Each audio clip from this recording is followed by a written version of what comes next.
Now, the greatest radio shows of all time. Suspense. The Shadow Node. Washington calling David Harding, counter-spy. Classic radio theater. The Great Gildersleeve. Fibber McGee and Molly. Dragnet. Gunsmoke. The Lone Ranger. Now, step back into our time machine with your host, Wyatt Cox. Good evening, friends of the Inner Sanctum. Drama on this Monday with episodes of radio's outstanding theater of thrills, Suspense. Jack Benny stars in Plan X, and just because it's Benny doesn't mean it's not going to be serious. Also Jack Webb and Dragnet, Sydney Greenstreet in The New Adventures of Nero Wolfe, Lon Clark in Nick Carter, Master Detective, and an episode of Claudia. That's all straight ahead on this Monday. This is the second day of February, 33rd day of the year, and 332 days left in 2026. This is the birthday of the fellow who played Bob Wheeler on Night Court before we knew him for a more prominent role. But first, we will tell you that happening on this date in history, New Amsterdam incorporated on this date in 1653. It would later be renamed New York City. Alexander Selkirk registered from a shipwreck on a desert island on this date in 1709, inspiring Daniel Defoe's Robinson Crusoe. In 1787, Arthur St. Clair elected the 9th President of the Continental Congress under the Articles of Confederation. In 1787. In 1812, Russia established a fur trading colony at Fort Ross, California, and in 1848, the Treaty of Guadalupe Hidalgo was signed, ending the Mexican-American War. The first electric streetlight installed on this date in 1880 in Wabash, Indiana, and in 1882, the Knights of Columbus formed in New Haven, Connecticut. In Punxsutawney, Pennsylvania, the first Groundhog Day observed in 1887, and in 1922, Ulysses by James Joyce first published. In 1925, dog sleds reached Nome, Alaska with diphtheria serum. That tradition carried on today in the Iditarod race. In 1933, Adolf Hitler dissolved the German parliament, and in 1935, Leonard Keeler tested the first polygraph machine. In 1940, Frank Sinatra debuted with the Tommy Dorsey Orchestra. The last German forces surrendered to the Soviets on this date in 1943 after the Battle of Stalingrad. It was on this date in 1950, What's My Line debuted on CBS television. Poof! There goes perspiration. Invite you to enjoy television's gayest game. What's My Line? Let's circulate. And now let's meet our What's My Line panel of well-known personalities whose lines you already know. First, the popular columnist whose voice of Broadway appears in the New York Journal American and papers coast to coast, Miss Dorothy Kilgallen. And on my left, the noted author and publisher off tomorrow to deliver 10 lectures in 9 days, Mr. Bennett Cerf. On my left is a winsome little lady who is always ready, willing, and gable. Miss Audrey Francis. On my left, I have our favorite comedy writer, Hal Chip Off the Old Block. And on my left, we have our master of ceremonies, who's starting a new show on traffic courts called What's My Fine, John Daly. Thank you and good evening, ladies and gentlemen. Welcome to What's My Line, presented by Stopette. Once again tonight, we're going to put our cameras close up on a few good folks who have come to us with interesting, varied, and we hope unexpected occupations, all of them hoping to baffle our panel over here and carry home some prizes. We'll also have a famous guest challenger before the panel a little bit later in the program. But now to start things rolling, it's time for our experts to meet our first challenger whose job they'll have to spot. So will you sign in, please? Audio from a lost episode of What's My Line that was broadcast in 1951. What's My Line would run for 17 years on television and even had a brief run on radio. Idi Amin replaced President Milton Obote on this date in 1971 as leader of Uganda. Reports surfaced on this date in 1980 that the FBI was targeting allegedly corrupt congressmen in the Abscam operation. Among those targeted, New Jersey Senator Pete Williams. Were there any allegations that you were involved in a bribe scheme, Senator? I know of no allegations of bribe scheme. Have you ever heard of anything called Abdul Enterprises or something? I know Abdul. Involved in gambling in Atlantic City, Senator? No. Williams would be convicted on 9 charges of bribery and conspiracy to use his office to aid in business ventures. The Senate moved to censure and expel Williams, but following the censure vote, he resigned. He served 2 years of his 3-year sentence at a federal penitentiary in Newark, New Jersey. He served the remainder of his term at the Integrity House, Hathaway House, where he became a member of the board of directors until his death by cancer in November of 2001. It was on this date in 1998, a Cebu Pacific DC-932 crashed into a mountain near Cagayan de Oro in the Philippines. We still don't have accurate numbers. Like I said, it's in the dozens. I would say it's under 100 bodies that we have already pulled out of the water. The final number was 104 dead in that crash on this date in 1998. And it was on this date in 2009, Hillary Rodham Clinton, the former First Lady, sworn in as Secretary of State. Among those passing away on this date in history include John L. Sullivan, the first Chinese-American film star, Anna May Wong, also Boris Karloff, the Sex Pistols' Sid Vicious, TV host Bert Parks, also dancer, actor, director Gene Kelly, boxer Max Schmeling, Billy Henderson of the Spinners, band leader of the Funk Brothers, Joe Hunter, also Barry Morris, the actor, director, screenwriter from The Fugitive, and radio comedian Bob Elliott, and passing away 2 years ago today, football player and actor from Rocky, Carl Weathers.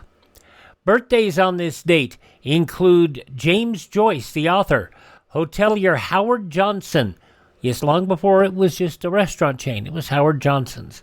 The violinist Yasha Heifetz, philosopher Ayn Rand, musician Stan Getz, Robert Mandan from Soap and Three's Company, from the Smothers Brothers, Tom Smothers, and Jeffrey Hughes, Farrah Fawcett, and singer Eva Cassidy.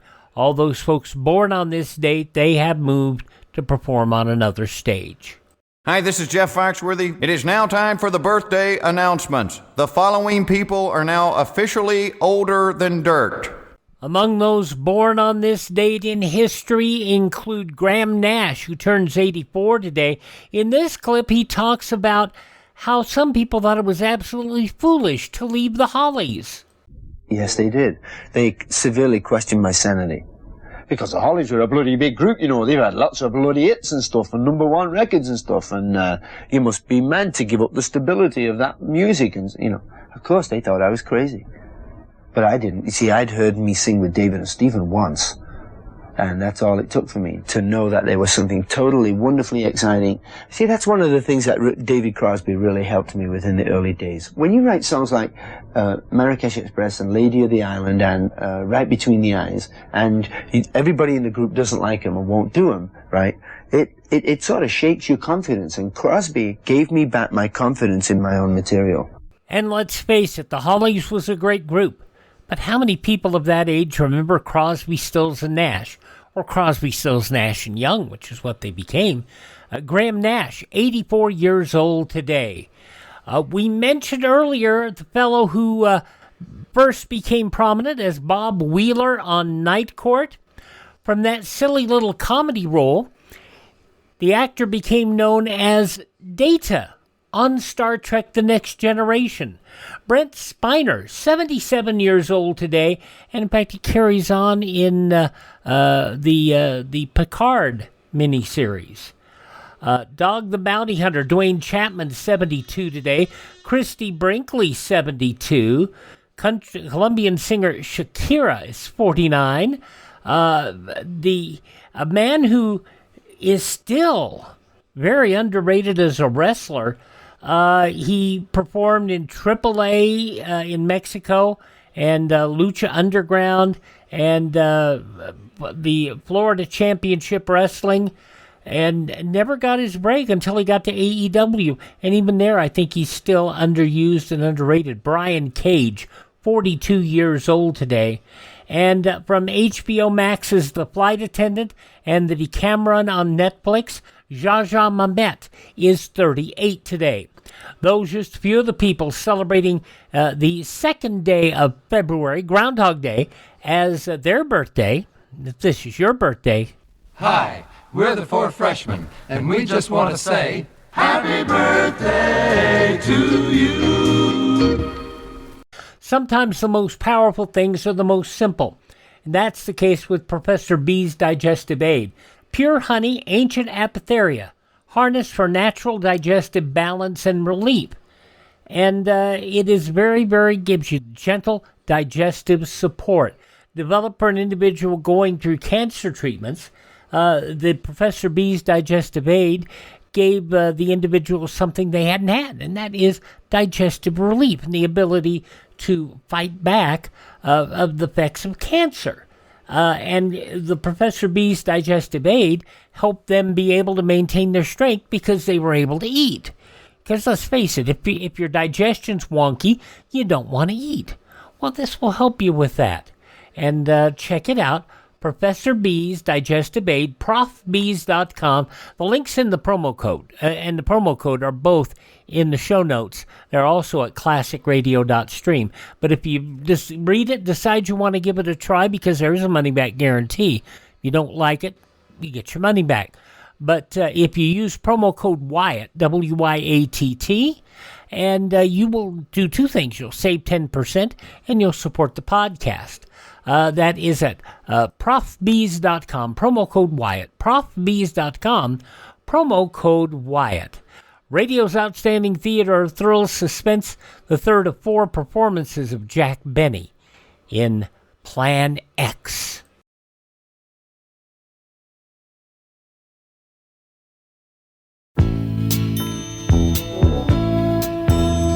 We know a special way to live that only comes when you're willing to give a little more than you must, trying to earn someone's trust. You do the job, you do it right, even though what you're doing might be something that'll never show. Doing it right is what you know. You're coming to the Avis way, trying harder all the day. Keep on trying, Avis, trying harder, Avis. Avis, we don't know another way. Keep on trying, Avis, we try harder, Avis. Avis, we don't know another way. Keep on trying, Avis, we try harder, Avis. Avis, we don't know another way. Keep on trying, Avis. Avis features Chrysler and other fine cars. Jack Benny appeared 4 times on radio's outstanding theater of thrills, Suspense. He played a piano tuner in Murder in G-Flat in April of 1951. In June of 1952, he appeared in A Good and Faithful Servant. In this appearance, a science fiction episode, Plan X, and then the final episode was more humorous, The Face is Familiar. And we played that back in earlier this last month. But coming up now is that episode, Plan X, starring Jack Benny as a Martian, Zeno, on Mars. This episode from 73 years ago today, February 2nd, 1953. Autolite and its 98,000 dealers bring you Mr. Jack Benny in tonight's presentation of Suspense.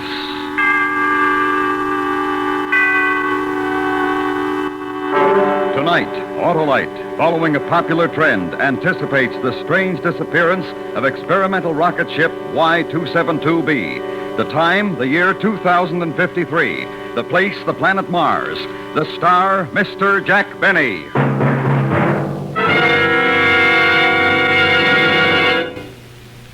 Say, Hap, that was quite a speech you made last night. You were as dynamic as an Autolite stay-full battery. Oh, that's flattery, Harlow. And what a battery it is, Hap.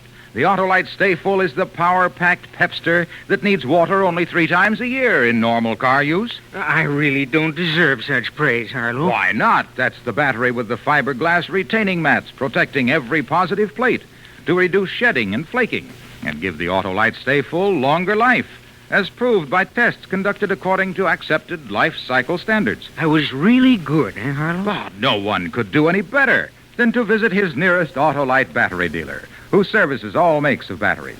To quickly locate him, just call Western Union by number... and ask for Operator 25.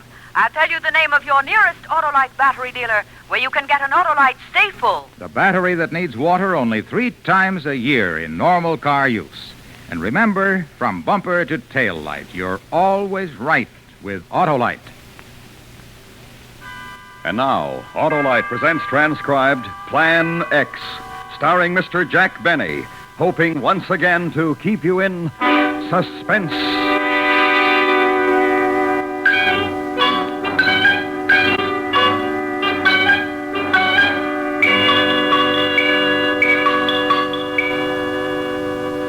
The card. Do you have the card yet? One more run through the machine. Touareg, when do you think the Earth rocket is arriving? Tomorrow. But if the Grand Council wanted the card before now, they should have asked me before now.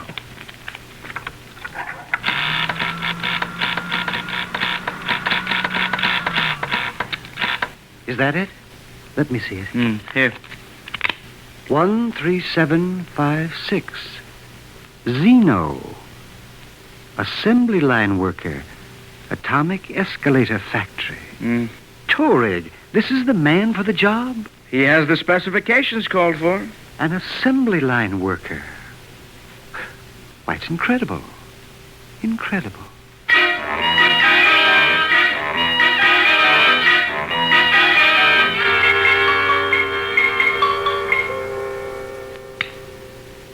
Yes? Yes? Right away.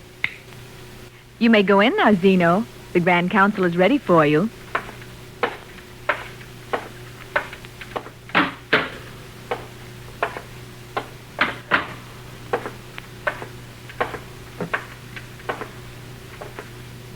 One 3756 called Zeno. Come forward. Yes, sir. Zeno, the Grand Council of Mars has a mission for you to perform. Me? A mission? You have been selected because of the qualities shown on your work and identity card, Form 42-A. Set habit patterns, attention to detail, no strong emotional or biological drives, and complete suppression of imagination. Well, I always pride myself Do not that speak unless questioned, Zeno. The Grand Council has other important matters of state. Of course, of course. You have heard the telephone broadcast that an armed rocket from the planet Earth is approaching Mars. Oh, I did hear something about it, yes. Their course has been plotted as bringing them to a landing on the plain outside the city at 10:14 tomorrow morning. 10:14. You know, I wouldn't mind seeing that. You will see it, Citizen Zeno. Me? You. Well, I'd certainly like to, but I'm due in the atomic escalator factory at 8. I'm on stair treads, you know. And We've arranged a leave from your job. Leave? Well, I'm not arguing with the Grand Council, but I've got a pretty important job there, and... 13756, you've been selected to meet and deal with the Earth rocket. Me? You will put Plan X into operation. Plan X? Citizen Zeno, every Martian for the last 50 years has been thoroughly grounded in Plan X, if and when a rocket should come from the Earth. Oh, Plan X. Oh, you see, I thought you said Plan X, of course. Then you understand and accept the responsibility. Oh, anything to help out. Those assisting you on the mission will be in contact with you. Good. Have the other council members any questions? No, I don't believe so. 13756 called Zeno. You are now officially operating under the provisions of Plan X. Well, thank you.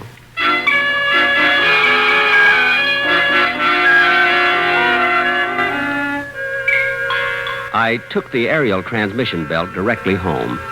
Let them get along without me at the escalator factory if they could. Besides, it was almost quitting time. I went to bed early that night. Tomorrow was going to be a big day. Plan X. Out of the whole population of Mars, I was picked to carry out Plan X. Oh, I'll admit I had my criticisms of the Grand Council in the past, but this restored my confidence in them. Yes, sir.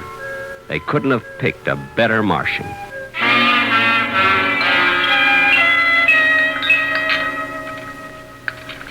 I think I'll have a second cup of ostrich, Mother. Zeno, you haven't time. You'll be late for the factory as it is. As I told you, Mother, I'm on leave. Orders of the Grand Council. Oh, yes, of course, Plan X. But will the Grand Council care if you don't get your job back? There won't be any trouble. They couldn't replace me in stair treads, and they know it. Pass the Gorot, will you, Mother? Here. But it's fattening, Zeno. Well, I got a hard task coming up, Mother. I owe it to myself. And you will be careful, Zeno. Oh, Mother, if I've told you once, I've told you 1,000 times. It's just an invasion rocket from that stupid planet Earth. So will you stop worrying? Ah, you're just like your father was, Zeno. Too brave for your own good. I am? Well, it's nothing, really.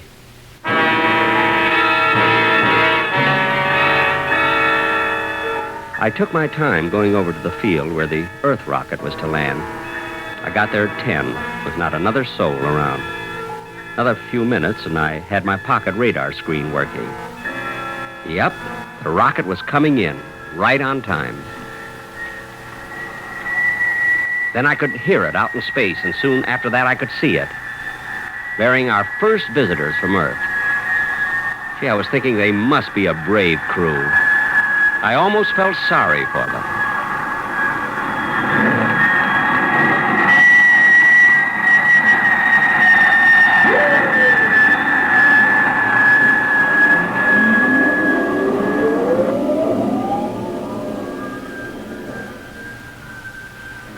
It wasn't a bad landing.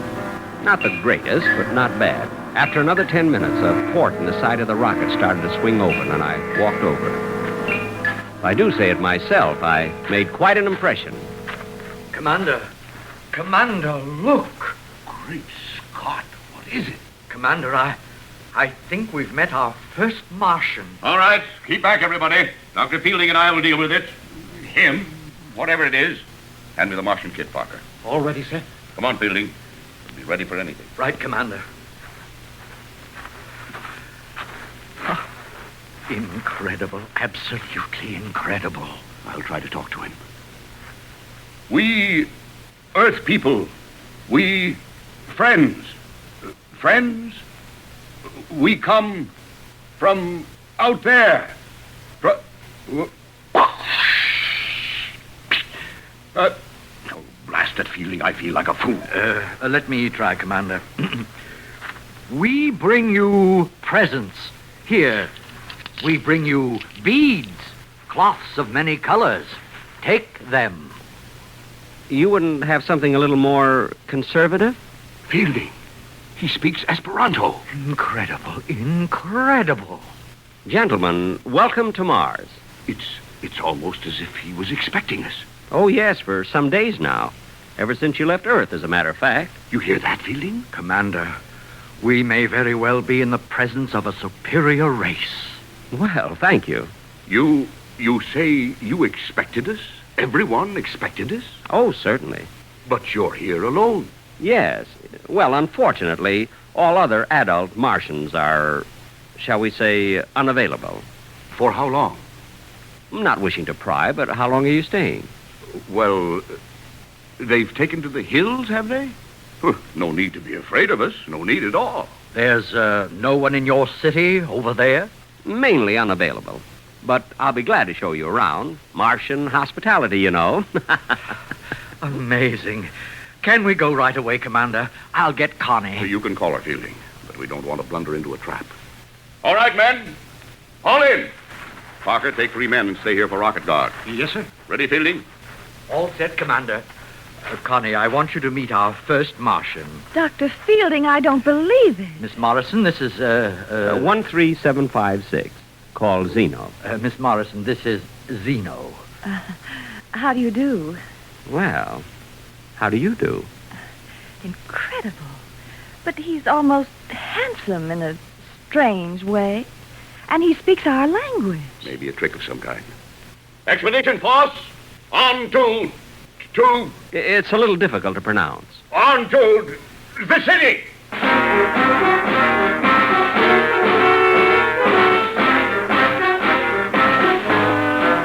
We marched into the city, which, of course, appeared quite deserted. Plan X. I showed them a few of the sights, the canals, the Og factory, and the hall of the Grand Council. I was walking alongside of Connie, Miss Morrison, who was most unlike the women of Mars. I caught myself showing off, riding the aerial transmission belt with one hand. Finally, I took them all to the art museum. Oh, Commander, this place, this civilization, it's fantastic. Look at this sculpture, Dr. Fielding. The line, the detail. I've never seen anything so beautiful. It's nothing, really. Zeno, you don't mean that you... Well, no. You see, I work at an atomic escalator factory. I'm in stair treads. Everybody, over here. Look at this. Oh, what is it? Why, isn't that what... Zeno, is this what I think it is? I'll have to read the nameplate. Oh, yes, a flying saucer. From 1952, your calendar. 100 years old. 1952, the year of the flying saucers. Then they did come from Mars. Oh, yes. But none of them ever landed on Earth. Why? It just didn't seem worthwhile. Nothing personal, of course. I just can't get over this planet. It's so different from anything we imagined. Now, here's something you might be interested in. Right over here. What looks like a weapon of some kind. Oh, yes. Yeah, you see, it's a paralyzer ray. It's 300 years old. But why do you have it in a museum? You don't mean that weapons like this are 300 years obsolete? Well, you might say that, yes.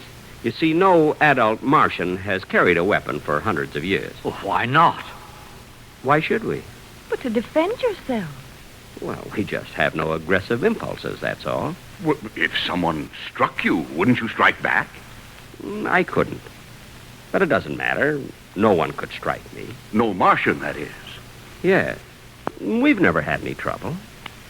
Zeno, you're in the diplomatic service? The escalator game. Yet you were delegated to meet us. Yes, by the Grand Council. You see, we stopped having diplomats handle our important missions years ago. Again, nothing personal, of course. I see. But you are empowered to deal with us. Deal with you? I certainly am. Good. Now, it seems logical to me that we should work out a mutual defense pact. Not right now, of course. Mr. Zeno! Mr. Zeno! Who's that? It looks like children. We have to see him, Mr. Zeno. Just some little friends of mine. Oh, they're darling. What's the problem, Ormy? We're building something, and we're all out of uranium. We need some right away, and... Zeno, does he mean real uranium? Oh, of course, Dr. Fielding. Oh, it won't hurt them a bit. We have to have it right away, Mr. Zeno. We just have to have it. This city was deserted. Where did these children come from? Oh, you know how it is with kids when they get to playing. You'll get the uranium for us, won't you, Mr. Zeno? Will you? Fascinating. What are they playing, Zeno? Yes. What's the game? I don't think you've heard of it, Commander. It's called Plan X.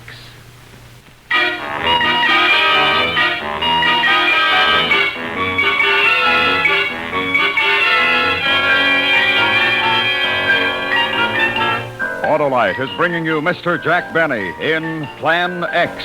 Tonight's presentation in radio's outstanding theater of thrills, Suspense.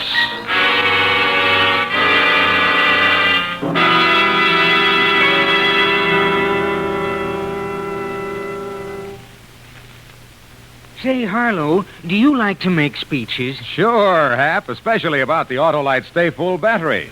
Friends, Romans, motorists, lend me your ears while I praise the greatest of the great, the incomparable Autolite Stay Full. The battery that needs water only 3 times a year in normal car use. The battery that gives longer life as proved by tests conducted according to accepted life cycle standards. The famous Autolite Stay Full has over 3 times the liquid reserve of ordinary batteries. And because every positive plate is protected by fiberglass retaining mats to reduce shedding and flaking, the Autolite Stay Full just naturally gives longer life than ordinary batteries. And where can one get this glorious battery? From your nearest Autolite battery dealer who services all makes of batteries. To quickly locate him, just phone Western Union and ask for operator 25. And I'll tell you where you can get an Autolite Stay Full, the battery that needs water only 3 times a year in normal car use. And remember, from bumper to tail light, you're always right with Autolite. And now, Autolite brings back to our Hollywood soundstage Mr. Jack Benny in Elliot Lewis's production of Plan X, a tale well calculated to keep you in suspense.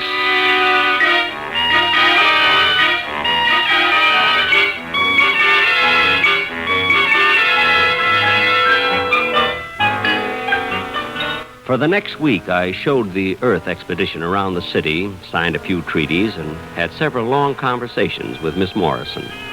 Well, not too long, but I felt we were building a solid friendship. It was too bad it was coming to an end. You're not going out again this evening, Zeno? Mother, so I've been out 2 evenings in a row. Doesn't have to be fatal, you know. This is the time of year you always get that chest cold. Oh, chest cold, chest cold. Anyway, Mother, I have to go over to the rocket. Don't they plan to go back to Earth tomorrow? They plan to, yes. Miss Morrison promised to take a little farewell walk with me this evening. Don't let her keep you out in the moonlight too long, Zeno. Mother, why, that's the most ridiculous thing You just don't know how attractive you are. Now, Mother, Miss Morrison and I are merely friends. And to think of anything beyond that is just... Mr. Zeno! Mr. Zeno! We're almost finished the game, Mr. Zeno. Good, good. All finished, Army? Just about. It's tomorrow morning at 8:45, isn't it? 8:45. Anything else you need, Army? I mean, any more uranium? No, I just wanted to make sure it was 8:45. Well, see you in the morning, Mr. Zeno. Goodbye, Mr. Zeno. See you in the morning, Army. Such a cute little fellow, Zeno. And smart. Is he? Mother, you have no idea.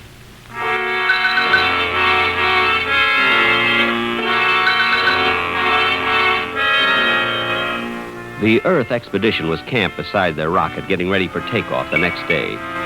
Connie, Miss Morrison, waved when she saw me coming. I waved back, and then she smiled at me, and I smiled back. It was a beautiful evening. We walked out over the plain, Connie and I, and then we sat down quite close. Connie lit a cigarette, and I opened up a package of Gurkhag. Zeno. Yes, Connie. Miss Morrison. Connie. How is it you're not married, Zeno? Don't Martians believe in it? Oh, definitely. But there's Mother and... And what? Connie, you don't find me a little bit strange? You mean because you're a Martian? Not exactly. You see, even to Martian girls, I'm a little bit strange. I find you very attractive, Zeno. Really? You're from a superior race? Well... The commander may not see it, but Dr. Fielding does, and I do. Your civilization, your culture, and you. Actually, I'm... What are the other Martians like? You know, I seem to feel there are people all around watching, waiting, and yet we've seen only you. And the children, of course. Yes, and the children. They've been playing around the rocket all day. Yes, yes. Zeno, what'll happen to this planet, this beautiful planet, when the next Earth rocket comes? And the next one? Connie. I'd almost like to stay here. Or I wish we'd never come. None of us. Connie, there's something I... What, Zeno? What is it? It's just that it's getting cold. Maybe we better go back.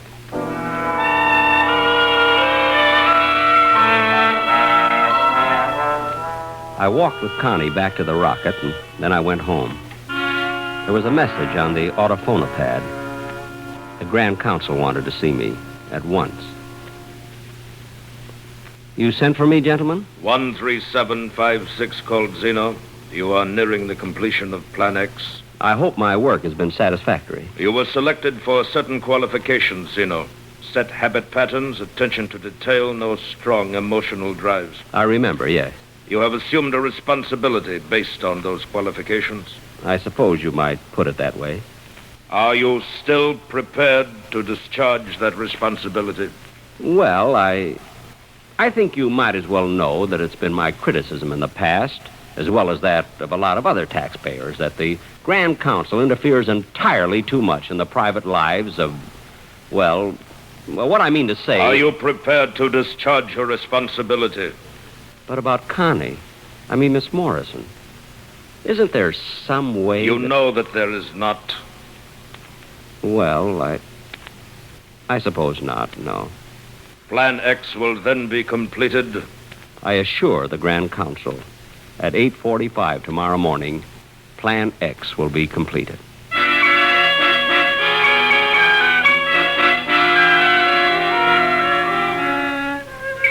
I didn't sleep well that night, and Mother was worried when I hadn't any appetite in the morning. She thought it was the start of one of my chest colds. Purposely, I didn't go out to the rocket until almost 8:40. They were blasting the motors, getting ready to take off.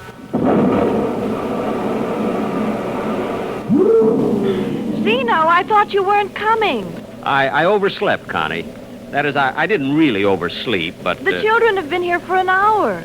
We're just about finished playing, Mr. Zeno. Oh, good, Army. Did you win the game? Plan X? I think so. We'll know in a minute, Mr. Zeno. They're so intense. Are the children on Mars always that way, Zeno? Well, not always, no. Ah, come to see us off, did you, Zeno? Good boy. We counted on you. Well, thank you. Come over here, Fielding. Yes, Commander. Connie, Fielding, Zeno here has been so helpful to us that I've come to a decision. That's very nice of you, but I'm pretty well stocked up on beads right now. A different kind of a present. Zeno, I've decided to invite you to come with us to Earth. To Earth? How about it, Zeno? We're taking off in 16 minutes at 9 o'clock. How about it? Well, it's not that I don't appreciate your thinking of me, but Mother would worry and... You see, we need you, Zeno. That's not true. Well, I'm afraid it is. You see, I think Zeno is a much more important man than a worker in an elevator factory. Escalator. I'm in stair trams. And if we have Zeno along the next time we come back to Mars, we'd be much less likely to run into, well, an ambush. I'm afraid he's right, Connie. He's not right. How about it, Zeno? Thanks, but no. Commander, those kids, they've got some sort of a ray gun set up. Fielding. Is it real, Fielding? Why, it looks like it, Commander. Get Zeno over in front of us, quick. Now they can't shoot without hitting him. Get your gun out, Parker. You mean the kids, Commander? If we have to, yes. Tell them not to fire on us, Zeno. I'm sorry, Connie. Really sorry. Oh, it's all right, Zeno. Do what you have to do. Shall we shoot, Mr. Zeno? Have your gun ready, Parker. It wouldn't do any good, Commander. All right, Army. Plan X.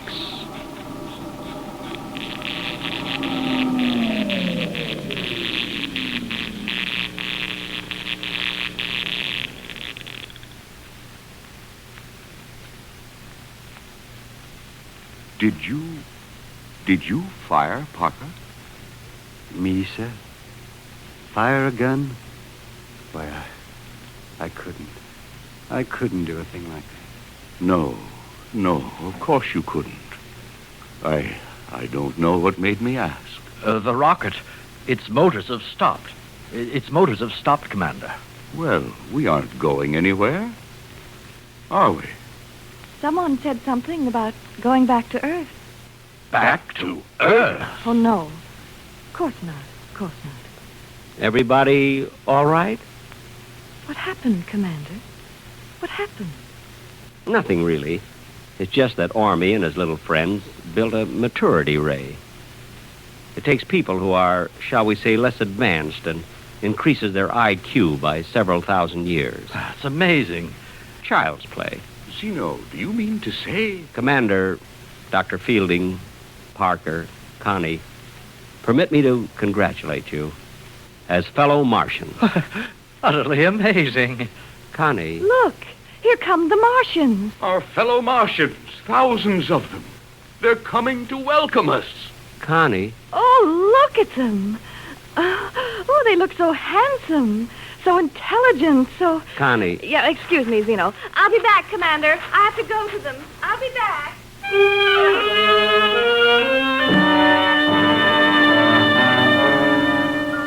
Well, she did like me for a while. Before Plan X. But she did like me. Even just for a while. That's something, isn't it?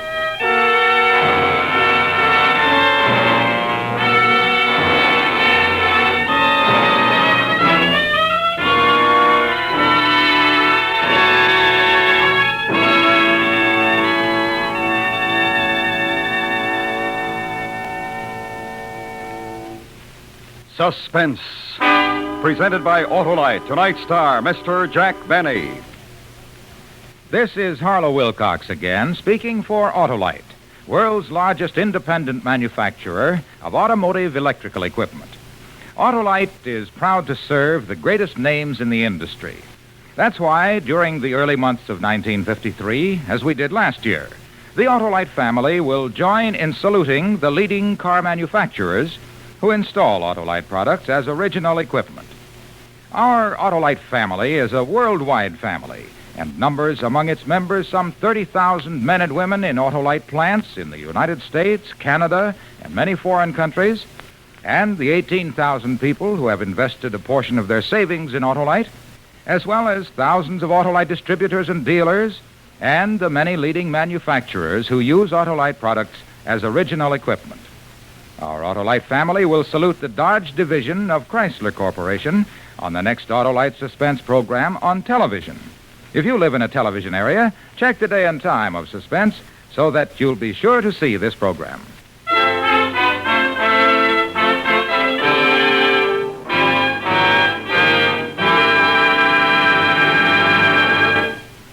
Next week, the dramatic report of a man's desperate race for freedom. A true story with names and places changed in order to protect the lives of the principals. The story is called The Man Who Cried Wolf. Our star, Mr. Jeff Chandler. That's next week on Suspense.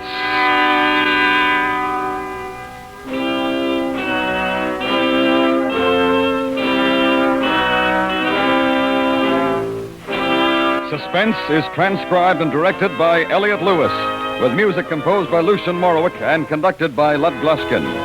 Plan X was written for Suspense by Richard Powell. Featured in tonight's cast were Mary Jane Croft, Norma Varden, John McIntyre, Truda Marson, Howard McNear, William Conrad, Jack Crucian, Joseph Kearns, and Stuffy Singer. The Jack Benny Show may be heard every Sunday on the CBS Radio Network. And remember next week, Mr. Jeff Chandler in The Man Who Cried Wolf.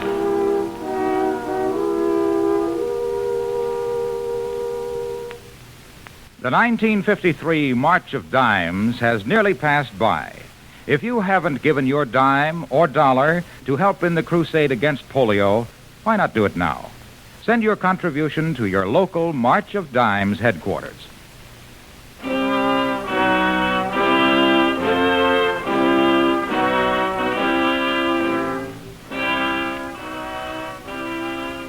This is the CBS Radio Network.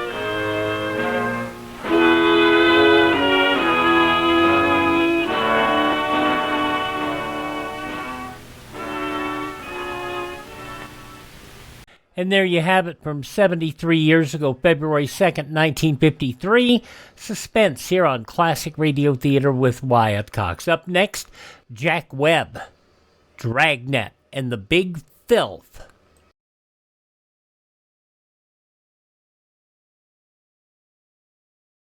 The battle that changed the face of the world. Rod Steiger is Napoleon, Christopher Plummer is Wellington, and Orson Welles is Louis XVIII. Now, Paramount Pictures is proud to present the greatest battle ever fought. Waterloo. Rated G, general audiences. Now we go back 72 years to February 2nd, 1954, and an episode of Dragnet starring Jack Webb and appropriate, the Big Filth.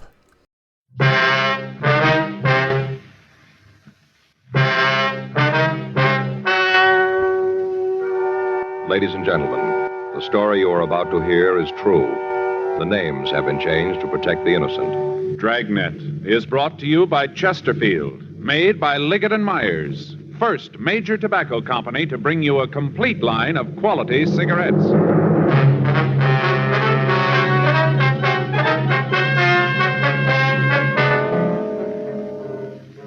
You're a detective sergeant. You're assigned to juvenile detail. 4 children in your city have apparently been abandoned by their mother. There's no trace of the woman's whereabouts. There's a possibility of foul play. Your job, investigate.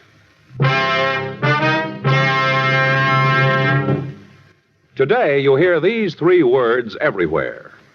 Chesterfield's for me. The cigarette tested and approved by 30 years of scientific tobacco research. Chesterfield's for me. The cigarette with a proven good record with smokers. And first cigarette to have such a record. Chesterfield's for me. Chesterfield gives you proof of highest quality, low nicotine. The taste you want, the mildness you want.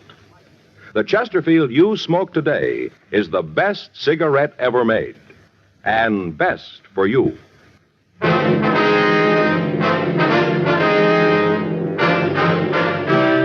Dragnet, the documented drama of an actual crime. For the next 30 minutes, in cooperation with the Los Angeles Police Department, you will travel step by step on the side of the law through an actual case transcribed from official police files. From beginning to end, from crime to punishment, Dragnet is the story of your police force in action. It was Friday, February 8th. It was raining in Los Angeles. We were working the night watch out of juvenile detail. My partner's Frank Smith. The boss is Captain Powers. My name's Friday. I was on my way back from Juvenile Hall, and it was 7:46 p.m. when I got to 1335 Georgia Street. The office. Joe, Yeah, Irene? you talked to Captain Powers? Yeah, the way it looks, Frank's going to be tied up in court for a couple of days. Going kind of hard. Gang war, isn't it? Yeah, seems like everybody in town's climbed on this one. Really making a big thing out of it. Uh-huh. Well, the skipper said I was supposed to give you a hand on anything that might come up. Then you just made it. Woman in the next office, you better talk to her. What's it about? It'll be better if you got it straight from her. Was she a crank? I don't think so. See what you can figure. All right. Mrs. Eggers? Yes, Miss Gardner. You ready to do something about this? Yes, ma'am. I'd like you to meet Sergeant Friday. Joe, this is Mrs. Eggers. Now, how do you do? Miss Eggers? If you'd give him the story the way you told it to me. You bet I will. Sit down, young man. I'll tell you all about it. All right. Get your book out. I beg your pardon? Your book. You're going to take some notations, aren't you? Well, if you'll just tell us what this is all about. Yeah. Well, I don't want you to get the idea that I'm the nosy type. I'm not. It's just that I take an interest in the things that go on around me. Civil-minded's the way they put it in the papers. Uh-huh. Of course, there are people who say that I pay too much mind to their business, but it isn't true, not a bit of it. If you'd tell the sergeant what happened. Oh, yeah. Well, these people moved into the house about 6 months ago, the 5 of them. Yes, ma'am. Stevie, Pamela, Carol, Martin, and the mother, Rowena. 4 kids and the mother. All right. Would you like to go on? Well, now, right off, I could spot this woman. Seen a lot of them. How do you mean that, Miss Eggers? You can make it crystal if it's any easier. Yes, ma'am. What did you mean? That you've seen a lot of them? Alkies, you know. Drunks. Mm-hmm. Well, she's one. I could spot it right off. Her and those 4 beautiful children. Yeah. Well, the first few months they lived there, I'd maybe see her a couple times a week, you know, going in the house or coming out. Just a couple times a week. I see. Last week, 10 days, I haven't seen her at all. Not even a little sight. Mm-hmm. So right off, I figured that something was wrong. That's the way it looks to me. All right, thank you, Miss Eggers. We'll check on the house right away. Well, that's what I wanted this policewoman to do. I told her I'd go right along with you. Well, that won't be necessary. Now, listen, young man, if there's anything wrong with them kids, I want to know about it. I want to do my part. The whole neighborhood's talking. Is that right? Sure. Little Stevie's been to all the houses looking for something to do, asking for work. It just seems to me that there's something wrong about the whole caboodle of them. Not seeing the mother and the way the boy don't eat the lunch plate, not seeing the other kids. There's something that don't fit over there. All right, ma'am, we'll look right into it. You just do that. We'll see what I say is true. Thank you, Mrs. Eggers. Don't go thanking me. Just trying to be civil-minded, that's all. Mm-hmm. It seems that there isn't anybody who cares about those kids. Well, that's not true, Miss Eggers. What? We do. 8:14 p.m. Policewoman Irene Gardner and I left the office and drove over to the address the Eggers woman had given us. The house was a small one-story clapboard building located on the rear of the lot. The front yard was overgrown with weeds, and there were neighborhood advertising papers lying around. When we arrived, there was a faint light on in one of the front rooms. Irene and I went up to the front door and we knocked. We got no answer. I tried the door, but we found it locked. There was no sound from inside the place. The shades were drawn over the windows so that it was impossible for us to see into the house. We walked around to the rear and tried the back door. Locked. Yeah, doesn't look like there's anybody home. Uh-huh. Well, let's talk to that Eggers woman again, huh? All right. Doesn't make a lot of sense, does it? From the story she gave us, the kid should be at home. Well, she might be seeing things, Joe. You know, trying to figure out some way to get attention. Yeah, might be. Didn't seem like that to me, though. Joe? What? What do you got there? The front window. There, you see it? Yeah, there's somebody in there. Come on, let's go.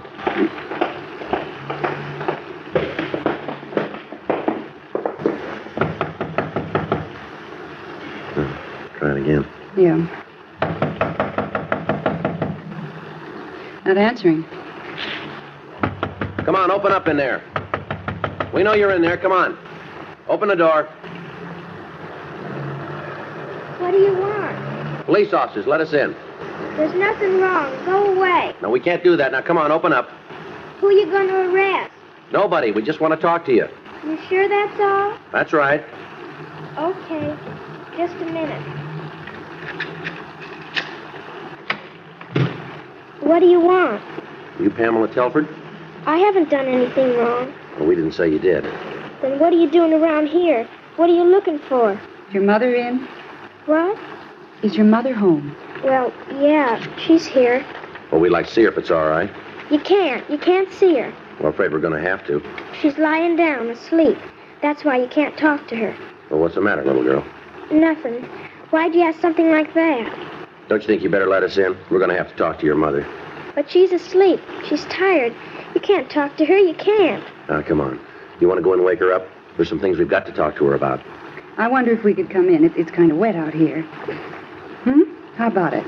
Then you can get your mother and we can have our talk, huh? I guess you can come in. I guess it's all right. Come on in, Joe. Yeah. The front room was about 12 feet square. The only light in the room came from a candle and a jelly glass on a table.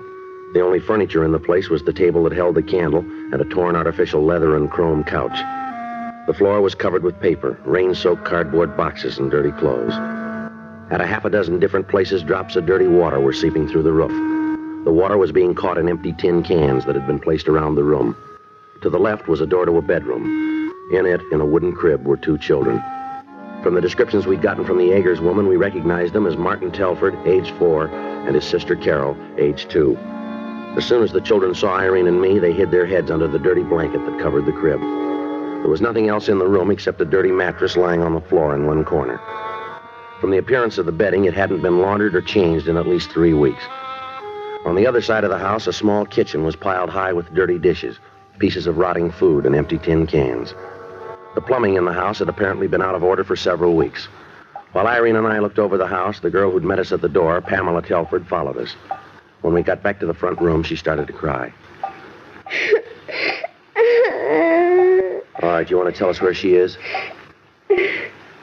Come on, Pamela. It's not as bad as all that, is it? Here's a handkerchief. Here you are. Now, where's your mother? She's out looking for a job. It's kind of late for that, isn't it? I don't know. That's what she's doing, though. Out looking for a job. Well, now, why'd you tell us that she was here tonight? Because I didn't know what you wanted. I thought you were trying to arrest her. Well, why'd you think that? Because that's what she said. Your mother said that? Yes. She told us that policemen arrested people. She told us about it. How you did it once to her. Your mother's been arrested? Yes. Do you know why? Because she was. Well, what for? Do you know? She got sick. She got sick and they put her in jail. Mm-hmm. That's why I told you she was asleep. I thought that you'd go away and leave us alone. It's sure cold in here. Yeah. Do you have any heat in the house, Pamela?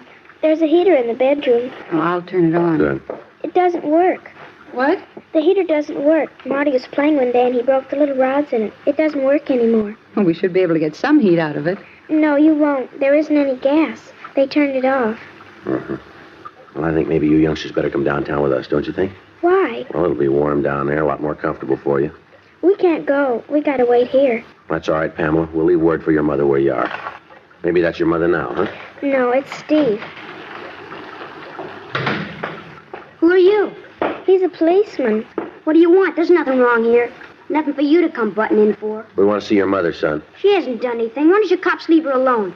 All the time you're after her, never leave her alone. You're kind of rough for a little guy, aren't you? That's none of your business. I know my rights. I know I'm good. Well, look here, son.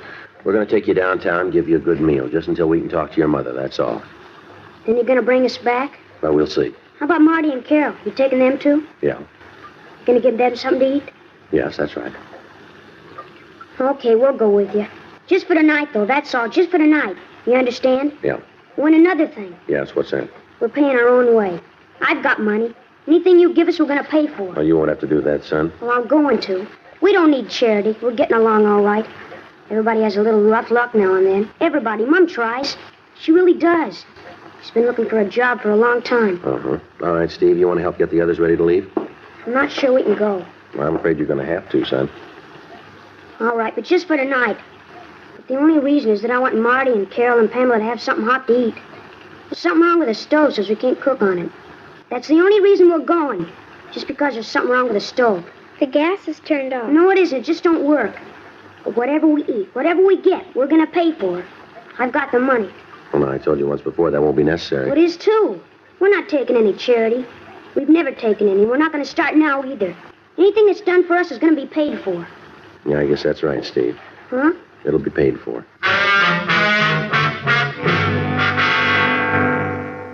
8:56 p.m. Men from the crime lab arrived and photographed the entire house. The pictures were held for evidence.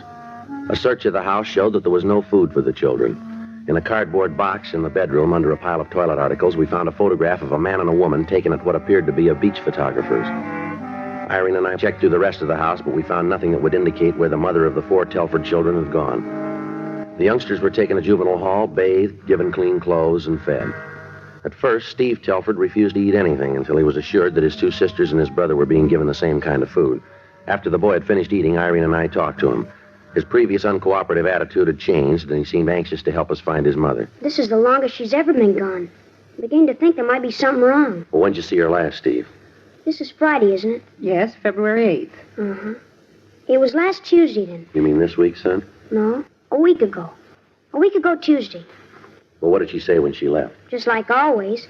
She said she wasn't feeling very good and she was going out and try to look for work. What kind of work does she do? She's a waitress. A good one, too. Mm-hmm. That's the trouble, I guess. She's so good. What do you mean? Well, there are only a couple of places that Mom says are any good. Well, you know, where she want to work. I don't believe I understand what you mean, Steve. Well, Mom always said that she wasn't just a hash slinger. That's what she called it. Oh, I see. She said that she was a waitress and she couldn't go to work just any place. Mm-hmm. Where'd she work last? A big place out in Beverly Hills. Forgot the name right now. But when she got the job before she went to work, Mom took us out there. We didn't go right in, but we stood in front and looked at it. Big place, real nice. You know, all kind of glass in front. And you could see the people inside having a good time. We didn't go in, but we could see it good. How long did your mother work there? Well, she had some trouble, and she had to quit. What do you mean, trouble? Well, she got sick, and the man who was her boss got mad at her. And I guess he said a lot of things that Mom didn't like. So Mom told him that he couldn't talk to her like that, and then she quit. Your mother ever tell you what was wrong with her? Steve? No, she didn't. Did you see a doctor about it? You might as well know it. You're going to find out anyway. What's that, son? Well, Mom drank a lot. Sometimes she'd drink too much, and then she'd get sick. That's what was wrong. Mm-hmm. Where's your father, Steve? He died before Carol was born. Right before. I want you to take a look at a picture for us, will you? Look at it and tell us if you know who the man in it is. All right. There you are. That's Mom. Mm-hmm. You know who the man is? No. I don't think I ever saw him before. Does your mother have any men friends? No, I don't think so. At least she never told me about him. She always said that the kids were enough for her, that we were all that mattered. She used to say that when she got a steady job, we were all going to live good. She used to tell us how one day the phone would ring and all our troubles would be over. Just like that. One day we've had a little trouble, and the next, everything was going to be all right. Mm-hmm. Well, she really believed it, too. Just all of a sudden, the phone was going to ring and all our troubles would be over. Mm-hmm. I didn't know how to tell her Tell her what, son? that they turned the phone off.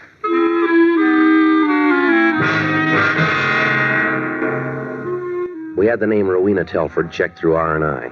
We found that the boy's story was true. The woman had been arrested once on a charge of 4127A LAMC, being drunk in a public place. Irene put in a call to the waitresses union and asked them to check to see if the woman was working any place in town. They came back with the information that the last job she'd held had been 6 months before, and that she'd been fired for insubordination and for being drunk. We showed the picture of the man and woman that we'd found at the Telford home around the department in the hopes that one of the officers might recognize the place where it was taken. None of them did. The next morning, we had several copies made, and we began a search of the bars along 5th Street. We asked each bartender if he'd ever seen the man or the woman.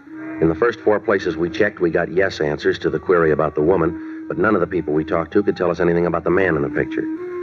2 more days passed without results. In the meantime, a warrant had been issued ordering the arrest of Rowena Telford, charging her with child neglect. A local and an APB were gotten out on her. On the 3rd day after we'd started our search for the missing woman, we talked with a bartender who was able to give us the name of the man in the picture. He described the man as a fry cook in one of the smaller restaurants down on 5th Street. We checked the restaurant, but we found that he'd been fired on Monday, the 28th of January. A check of his home address gave us no indication as to where he might be. Irene and I went back to the office and checked the name through R&I. Joe? Yeah? Did you come up with anything? Check the name. He's registered as an ex-convict. Uh-huh. Where'd he fall? Back in Pennsylvania. Did time for ADW. Well, we better talk to him, huh? Right now he looks awful good. Why'd you say that? What he was arrested for. Yeah. He tried to beat a woman to death.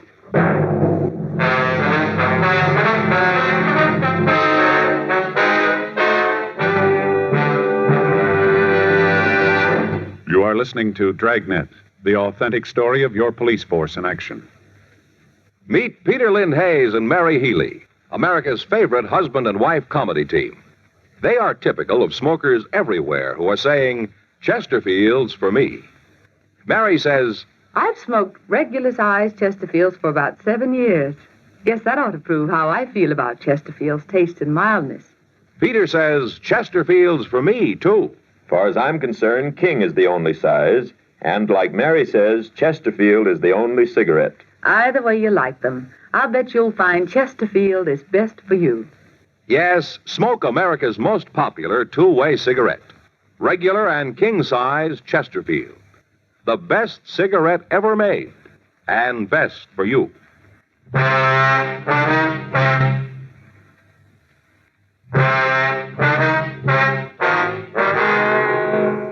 An immediate search was started for the man in the picture with Rowena Telford. From friends of his, we found that we might be able to locate him at a hamburger stand down at Santa Monica. Tuesday, February 12th. Policewoman Irene Gardner and I drove down to the beach. Should be it up there, huh? Yeah. Go ahead. Thanks. It's warm in here. Yeah. Yeah? We'd like to see Willis Thatcher. What for? Police officers. You're Thatcher, aren't you? Yeah, what do you want with me? A couple of questions we'd like to ask you. Sure, I got nothing to hide. No reason to give you any trouble. What do you want to know? You know a woman named Rowena Telford? Why do you ask that? It's a simple question, Thatcher. Can you give us the right kind of an answer? How about it? Yeah, I know her. Why? What's she done now? When did you see her last? I don't know, a couple of weeks ago. Narrow that down, will you? Why? Listen, anything she did, I had no part of. We understand you were pretty friendly with her. That's not true. Sure, maybe I had a couple of dates with her, not more than a couple. That's it. And anybody in the world could put up with her for more than that. Why do you say a thing like that? You ever know her? No, we're looking for her. You? No, I've never met her. That's how come you can ask that kind of question. And if you knew her, if you spent any time with her, you had to know what I mean. Well, suppose you tell us. She's a lush. A real lush. All the time boozing it up. Wasn't so bad that she got loaded, but she was real loud when she was tanked up. Real loud. Is that right? Sure, check around. Ask her friends. Talk to them. They'll all tell you the same story. Every one of them. First off, she'd have a couple of drinks. Next thing you know, any fellow with her be trying to get out of a place without getting his head knocked off. She was always starting trouble. Sit down, order a drink. The next thing you know, some guy was asking you outside. Well, I ain't built to go outside too often. I get hurt bad when I fight. Mm-hmm. Does she have any other boyfriends? You don't listen very good, do you? What's that? I told you, isn't anybody around here that had much to do with her. As far as I know, there wasn't nobody who went with her. How'd she seem the last time you saw her? All right. She had a little hangover. She always had one of those. Seemed depressed about anything? Not that she talked about. Mm-hmm. Did you say anything about leaving town? Not to me. Listen, how about giving me a break and telling me what this is all about? What are you after Rowena for? These fights you told us about. Do you ever have any arguments with Miss Telford? I don't think that's any of your business. We're writing it down that it is. Now, how about an answer? Well, we had a couple of beefs. I told you couldn't go around with her and not have a little trouble. Did you ever hit her? We're back to that, huh? What do you mean? You know the record, the time I did. You figure maybe I did something to Rowena, isn't that it? You think I hurt her? We're asking you. Well, you're way off the road. I ain't gonna try to con you. Sure, maybe I had a lot of reasons to want to belt her. I used to think a lot of Rowena. Awful lot. But that's all over. All I want her to do is to leave me alone. Stay away from me. I didn't ever hit her. I didn't hurt her, no matter what you think. All right. You gotta believe that. I guess it sounds funny. I ain't trying to fool anybody. I'm ready to admit it. I'm a bum. Mm-hmm. She didn't have to keep telling me, not all the time. I know it. Yeah. Nobody likes to be called a bum. Mm-hmm. Even if you know it's true. 1:47 p.m. We drove the suspect over to his rooming house and we checked the premises. We found nothing that would definitely tie him in with the disappearance of the Telford woman. After leaving his room, we took him downtown where he was held for further investigation on a charge of suspicion of murder. We checked communications, but we found that there'd been no word on the missing woman. Her name and description had been checked through the files in Missing Persons Bureau without results. 3:40 p.m. Frank came by the office and said that the trial he was attending was dragging on and that it would be a couple more days before he'd be back on duty with me. A petition was filed on behalf of the children charging violation of Section 273 APC, unfit home, asking that they be made wards of the juvenile court. Policewoman Irene Gardner put in a call to the next-door neighbor of the Telford woman, but we'd found that there'd been no trace of the missing woman since we'd removed the children. 5:12 p.m. We finished up the log for the day and we were leaving the office. I got it. Juvenile Friday. Yeah, that's right. Yeah, what's that address? Yeah. Mm-hmm. Yes, sir, we'll be right there. Right, thank you. What do you got? Bar over on East 6th. Yeah? Rowena Telford just walked in.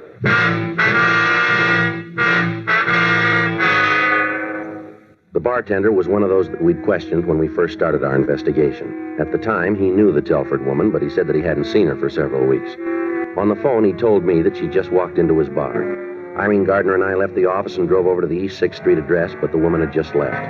We had her description and a description of the clothes she was wearing. We put that out to all cars in the area, but she was not picked up. Irene Gardner and I went back to the office and we put out a supplementary bulletin on the woman.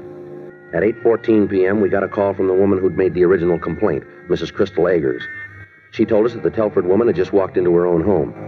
Irene and I left the office and we drove out to the house on Vallejo Street. Light on. She must still be home. Yeah. Who is it? Police officers would like to talk to you. Just a minute.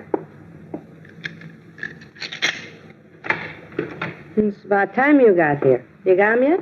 I beg your pardon? You got the little brats? They all run off, all of them. Get my hands on them, and they're going to get what for. Where are they? We have them downtown, Miss Telford. Why don't you bring them home? This is where they belong. I get my hands on them. Oh, what I'm going to give that little Steve. You mind if we come in? No, come right ahead. You got to kind of excuse the way the house looks. I've been away for a couple of days. You can see how the kids can mess the place up. I'm Sergeant Friday. This is Miss Gardner. Oh, how you do?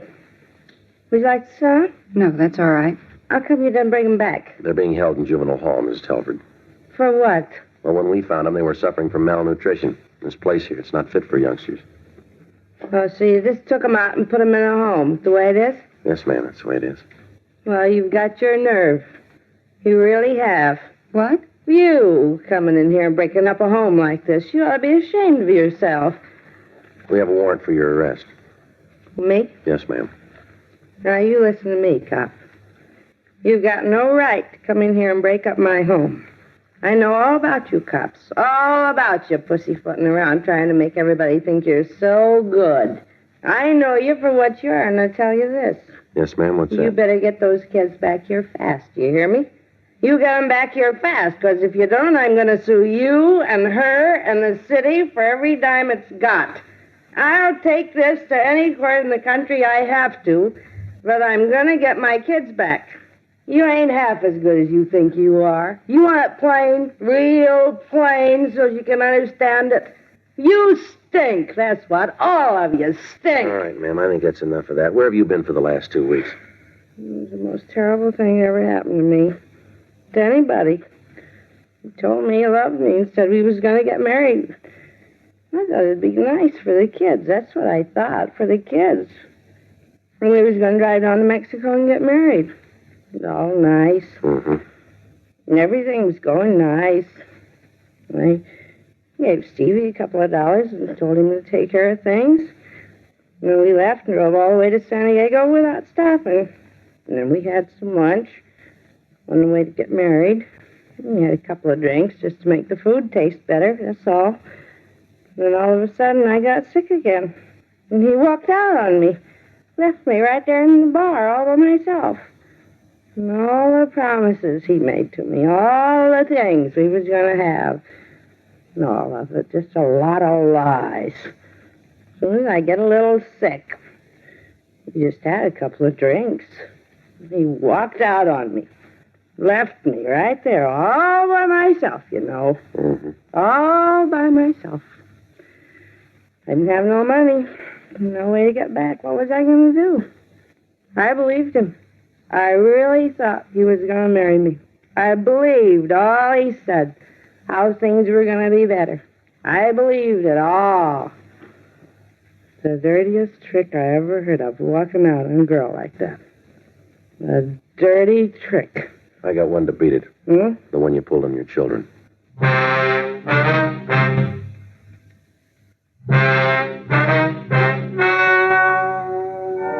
The story you've just heard is true. The names were changed to protect the innocent. On June 4th, trial was held in Department 97, Superior Court of the State of California, in and for the County of Los Angeles. In a moment, the results of that trial. Now, here is our star, Jack Webb. Thank you, George Fenneman. Friends, we've tried very hard to set a Dragnet standard. Now, to put that in just a few words, we try to make each program the kind of entertainment that you want. Now, we're going to keep working real hard at that. And you know, the people who make Chesterfields feel the same way about their cigarette. To sell a product, you have to make it good and keep it good. And the latest reports from our research lab shows Chesterfield is highest in quality. Highest in quality, low in nicotine. Smoke America's most popular two-way cigarette. Chesterfield, regular or king size. They're milder, they're satisfying, they're best for me, best for you.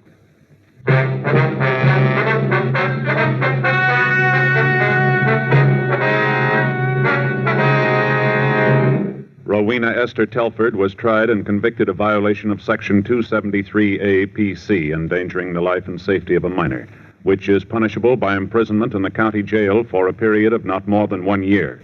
The 4 Telford children were made wards of the juvenile court and were placed in foster homes.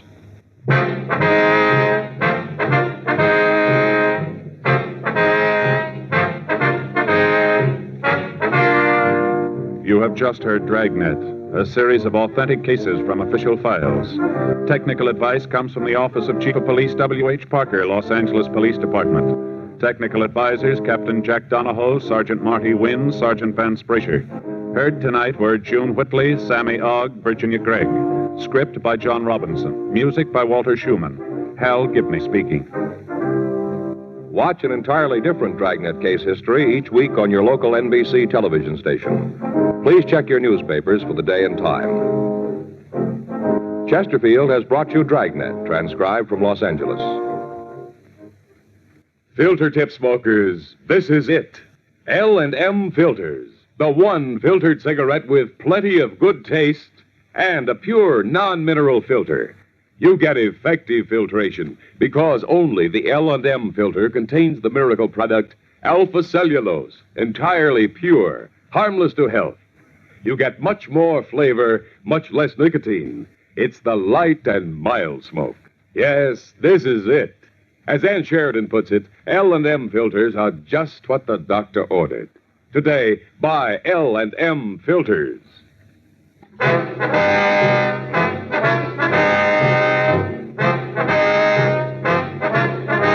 Hear John Cameron Swayze and the news next on the NBC Radio Network. 72 years ago, February 2nd, 1954, Dragnet on Classic Radio Theater with Wyatt Cox. Coming up on tomorrow's program, we will have a comedy with Jack Benny from 1952, as Jack finds a publisher for his song. My Favorite Husband, starring Lucille Ball and Richard Denning from 1950, the country club dance that the boys don't want to go to. The Danny Kaye Show for 1945 as Danny brings a baby back from Washington, and another Sam Shovel mystery from Abbott and Costello. On Wednesday, more humor with Father Knows Best, starring Robert Young, Fibber McGee and Molly, Jimmy Durante, and Phil Harris and Alice Faye. On Thursday, Boston Blackie, Calling All Cars, Inner Sanctum Mysteries, and Herbert Marshall as the Man Called X. Joe DeSantis will place an individual under arrest on Friday's show, along with Inner Sanctum Mysteries, Suspense, and Night Beat. On Saturday, Westerns again, a regular feature, Gunsmoke, Have Gun Will Travel, The Six Shooter, and The Challenge of the Yukon. On Sunday, we'll have comedy again with George Burns and Gracie Allen, Jack Benny, The Great Gildersleeve, and Bing Crosby, who is joined by Fred Allen and Portia Hoppe. Portland Hoppe. Portia? Portland Hoppe. And it says Portland right in front of me. And then on Monday's show, a week from today, we will have episodes of Dragnet, The FBI in Peace and War, Mr. Keene, Tracer of Lost Persons, and the Hallmark Playhouse production of Lincoln and the Baltimore Plot. That's all coming up the week ahead here on Classic Radio Theater with Wyatt Cox. Anytime at classicradio.stream to support the podcast, and your support is always appreciated. We continue in Classic Radio Theater in a moment with Sydney Greenstreet as Nero Wolfe.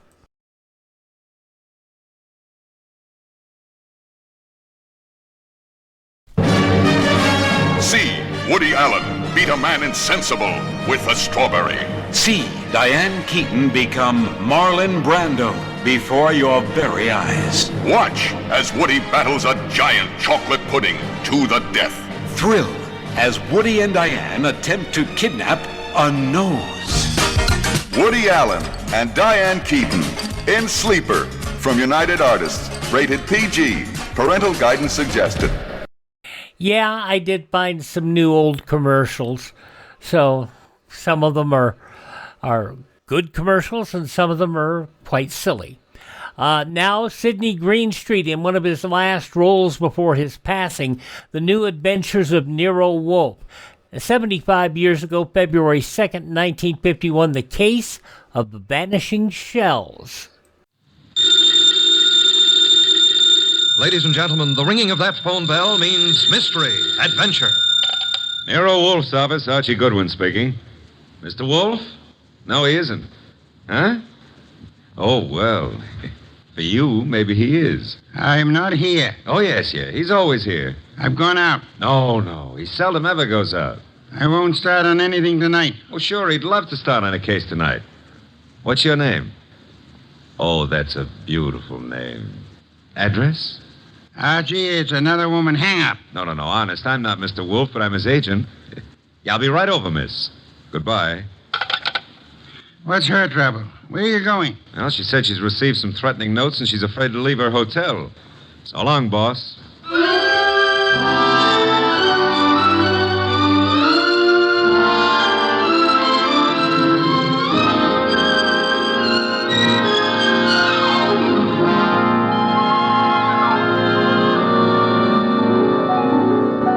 Ladies and gentlemen, it's that genius who is the bulkiest, balkiest, most ponderous, and most brilliant detective in the world. Yes, none other than that chair-borne mass of unpredictable intellect, Nero Wolfe. Created by Rex Stout and brought to you in a new series of adventures over this NBC network in the person of Mr. Sydney Greenstreet.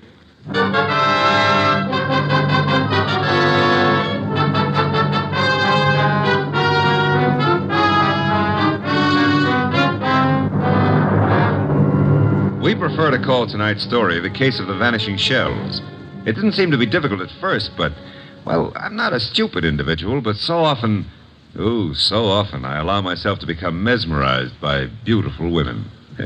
Heaven bless them. Doris Murray was such a woman. She phoned us first late one afternoon about 5 o'clock, then again at 5:30.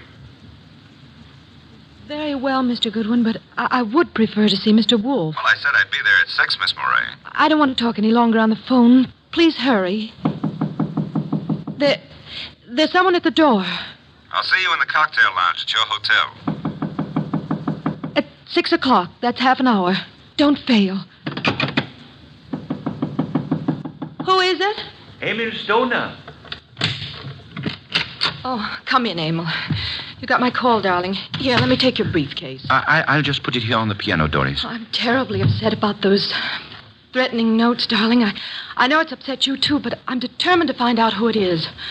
I'm not going to let them bluff me out of my first chance to play the star part in one of your shows. But look, Doris, there's that other part. Is that all I mean to you? But what can they divulge that'll harm us? What? Several things. And I can't afford... I mean at this time... You're frightened, Emil. Doris, I'm going to give the star part to Paula. Paula! You've been divorced for 4 years. Why? Because I feel she can play it better. Is that what you're going to say? Well, I can act rings around her. Now, look, Doris. I know it's a big disappointment to you, but that's the way it is. Get out. Get out. Go on across the hall to Paula. Give her the part. Louse up your show. She and that playwright of hers. Get out, Emil. But, Doris... You frightened little... Get out!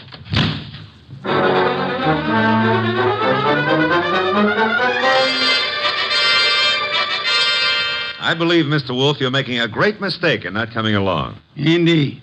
I'm sure that what attracts you could not possibly be of interest to me. The gal needs help. Money is money. Girls, money, phooey. Yeah, well, we could have dinner out for a change. They have one of the finest chefs in town at that hotel. You're most impolite. I'm trying to read this book.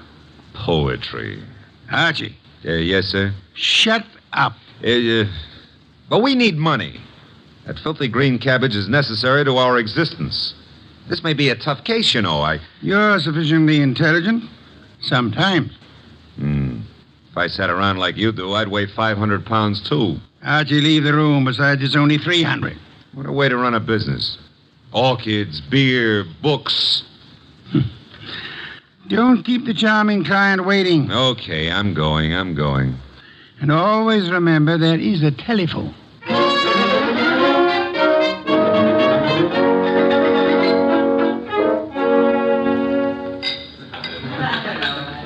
Thank you, waiter. Oh, good evening, Miss Moray. I'm Archie Goodwin. Well, I didn't expect... please sit down. Well, I think I should explain the absence of Nero Wolfe. There's so much of him that it's not too convenient to transport it about. I do all the outside work. And I'm sure you do it well. Mr... Well, you know, some women call me Goodwin and some call me Mr. Goodwin, and, Yes? The unattached call me Archie. Hello, Archie. Oh, splendid. I'm glad to hear it. Now we can get right down to the nasty old business that's troubling you, Doris. First, here's the 500 retainer fee. We thank you. Now, what's the note about? Well, there are 2 notes, both printed by hand. Uh-huh. Oh, will you hand me my purse, please? Oh, sure. Thank you. Oh, I see. Doris Moray. If you fail to withdraw from the cast of Stoner's next production by start of rehearsals Monday, both you and Stoner will have a blasted reputation and perhaps other injuries from which you will be unable to recover. The other one is like it, only more vehement. Someone or a group of someones are intent on keeping you out of Stoner's shows, huh? It's too bad. His next one is said to be a sure smash hit and a star-making part for the leading woman. Yes, Emil Stoner wants me to play it. He's been planning on it ever since David Banning wrote the play. What does David Banning think of you playing the part? Well, I don't think he's too enthused about it. You see, Mr. Stoner and Paula Kenyon have been divorced for 4 years, but she has continued to be his top leading woman. Now she's engaged to David Banning, who wrote this play. Oh? Makes things a bit difficult. Well, of course, Rick Hunter, Stoner's director, is... Hunter's somewhat in favor of your playing the part. Well, Rick Hunter is very fond of my work. And very fond of you as well, huh? Yes, unfortunately. I like Rick Hunter tremendously, but Emil Stoner has been of greater interest to me. In fact, we're more or less engaged, Mr. Goodwin. Oh, well, had any words lately with the ex-Mrs. Stoner? Paula Kenyon, is that her name? Paul and I were great friends when I first joined the Stoner Productions, but I don't know, I don't think she appreciated the fact that Mr. Stoner and Rick Hunter, the director, took such an interest in me. Tell me, did you ever think you were in love with Rick Hunter? Yes, at first I was thrilled by his artistic imagination. And then as time went on, I realized that he was subject to melancholia. Mr. Stoner was more stable, and I needed someone older to advise me. Well, what's wrong with your reputation of Mr. Stoner's? Well, there's nothing I fear, but I'm afraid Mr. Stoner is somewhat disturbed by these threats. He feels there's something in his past of sufficient import to really harm him. I think it's nonsense. Well, then what we have to do is uncover this person or persons before you end up with ruined careers on Broadway. Where does the ex-Mrs. Stoner live? Well, as a matter of fact, she lives just down the hall from me. Lived here for years. Oh, well, I think it's advisable, honey, that you stay close to your room until we solve this thing. Oh, but I'm not afraid for my life, Archie. No? Well, I am. I'll see you into your room, Doris. Oh, now, please, Mr. Goodwin, if you... Oh, you don't trust the boy, huh? Oh, well, Such beautiful eyes. Oh, Lovely red hair. Yeah. You could have the lead in my new play. I never wrote one, but for you, I'll try anything. Come along. Here's your bag. Well, hello, Doris. Oh, hello, Rick. Mr. Goodwin, this is Rick Hunter. Hiya, Hunter. Nice shows you've been putting on. I've just been admiring your work, Goodwin. Oh, well, that's nice. I'm glad. Nothing like encouragement for a beginner, Mr. Hunter. You're ready for the big time from what I saw. Heard from Emil Stoner today, Doris? I talked to him once this morning. Have you been sitting in the cocktail lounge all afternoon? Yeah. That I have, honey. I want to see you play that lead, baby. And I think I just about got it all settled. Dreaming about it won't settle it. Liquor never accomplished anything in itself, Rick. Come on, Mr. Goodwin. He's a very jealous man, Doris. In fact, right now, I can feel his thoughts piercing me between the shoulder blades. Oh, excuse me. Here's a phone book.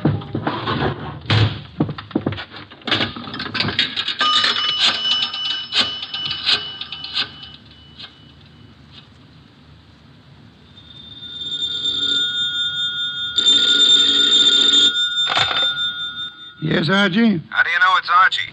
I felt the time was exactly right for you to call. I wish you felt it was time to earn some money. Is this a worthwhile case? Well, she's a beautiful redhead, and, That, of course, makes it very worthwhile. Yeah, well, I got 500 as a retainer. For a pittance and probably all you'll ever get. What do you mean by that? She's probably guilty. Now, look, boss, she's the victim. Received notes threatening her reputation and her health if she plays the star part in Emil Stoner's new production. Also, they threatened Emil Stoner likewise. The playwright, Dave Banning, is engaged to Paula Kenyon. Incidentally, she lives here at the hotel, too, just down the hall from Doris. I remember her. And the playwright wants Paula Kenyon to play the part. Well, Archie, you have only the beginning. It is probably too late to prevent whatever is going to happen. Like what, for instance? Have you found a body yet? Call me after you find the body. What body? There's no body. But there will be, Archie. There's always a body where you are concerned. Either a body beautiful or a dead one. Bye.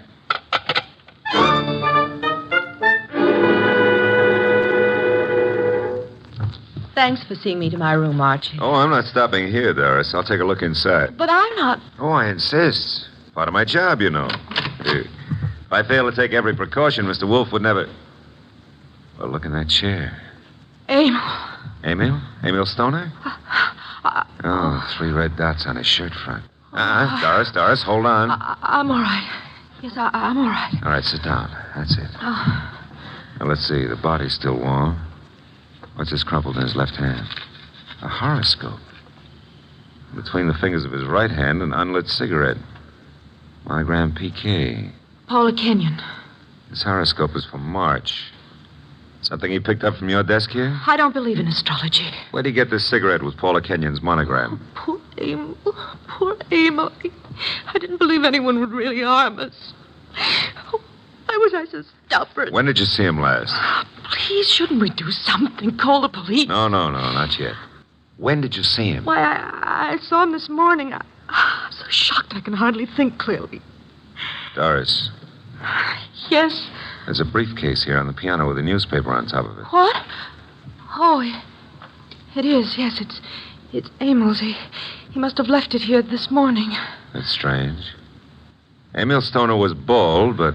But what? Well, I'm sure he's a man who always wore a hat, but I see no hat. He must have come up the elevator as I went down to meet you. Who would know he'd come up here? Your director, Rick Hunter, he said he'd been in the bar all afternoon. What else was it he said? Thought he had everything just about settled. Oh, no, Rick couldn't. He just... Oh, Mr. Goodwin, I couldn't believe that. I can believe anything about anybody. I learned that the hard way. In my book, everybody's guilty until proved otherwise. Even you, baby. What? Even you. Yeah.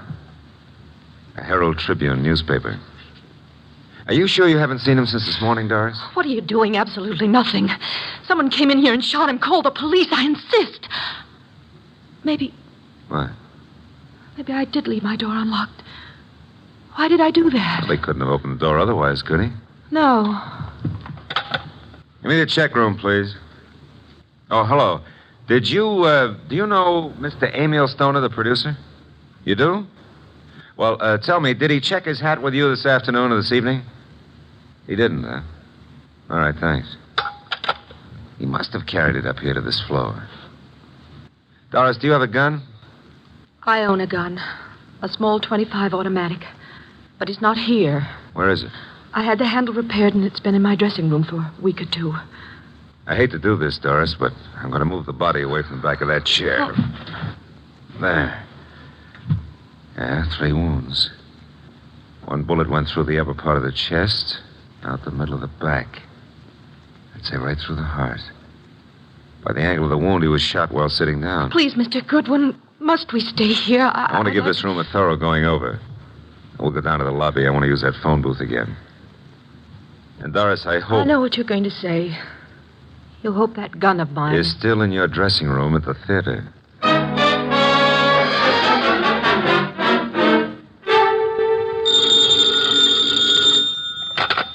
Nero Wolfe speaking. Oh, Mr. Wolfe, may I have your autograph? I'm taking a correspondence course on how to be a detective, and I think you're a wizard. That's so kind of you to say so. I would be just thrilled to have your autograph on the bottom of a paycheck. Why are you calling from a phone booth? What? Who said I was? It's obvious. There's no room tone reverberation. Well, you shouldn't have to ask. You know everything before it happens. You found the body then. It happened just before you got there. Oh, now, look, I took the girl up to her room to be sure it was safe for her to go in, and... Okay. And there, sitting in a big leather chair, was Emil Stoner. Shot 3 times with a small caliber gun, dead about an hour. 1 shot went through the body from the upper part of the chest to the middle of back. Therefore, he was shot while sitting down. The killer was standing, huh? I'm listening. Oh. Well, his left hand was clutching a horoscope folder, and between the index and second finger of the right hand was an unlit cigarette with a monogram on it, PK. Emil Stoner is bald, but there was no hat in the room. However, on the piano was his briefcase, and on top of it, a 4:00 afternoon edition of the Herald Tribune. Better look in the briefcase, Archie. No weapon? No weapon. But Doris Murray says she owns a .25 caliber automatic, and it's in her dressing room at the theater. Also, she claims she hadn't seen Stoner since this morning. You found no empty shells about the floor? None. What did you do with the bullet? What bullet? The one which passed through his chest and lodged in the back of the leather chair. Are you there? Boss, I'm a very stupid fella. Stop bragging. The bullet. Boss, there ain't no hole in the back of that chair. I just realized it. Maybe he was standing up. Then the killer must have been on stilts. Archie, let us pretend, only pretend, that you're very observant. Now proceed to Paula Kenyon's apartment, just down the hall, you said, and see what she knows without divulging the fact that Stoner is dead, and look sharp. My gears must be slipping. Archie, do you know what great event will be celebrated tomorrow? Yeah, my birthday. What'd you get me? Cuthbert's correspondence detective course in 4 easy lessons. Bye.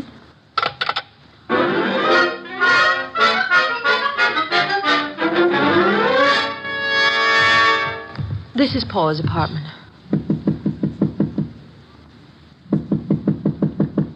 No answer. Let's see if it's open. Oh, there's no one inside. Come on in.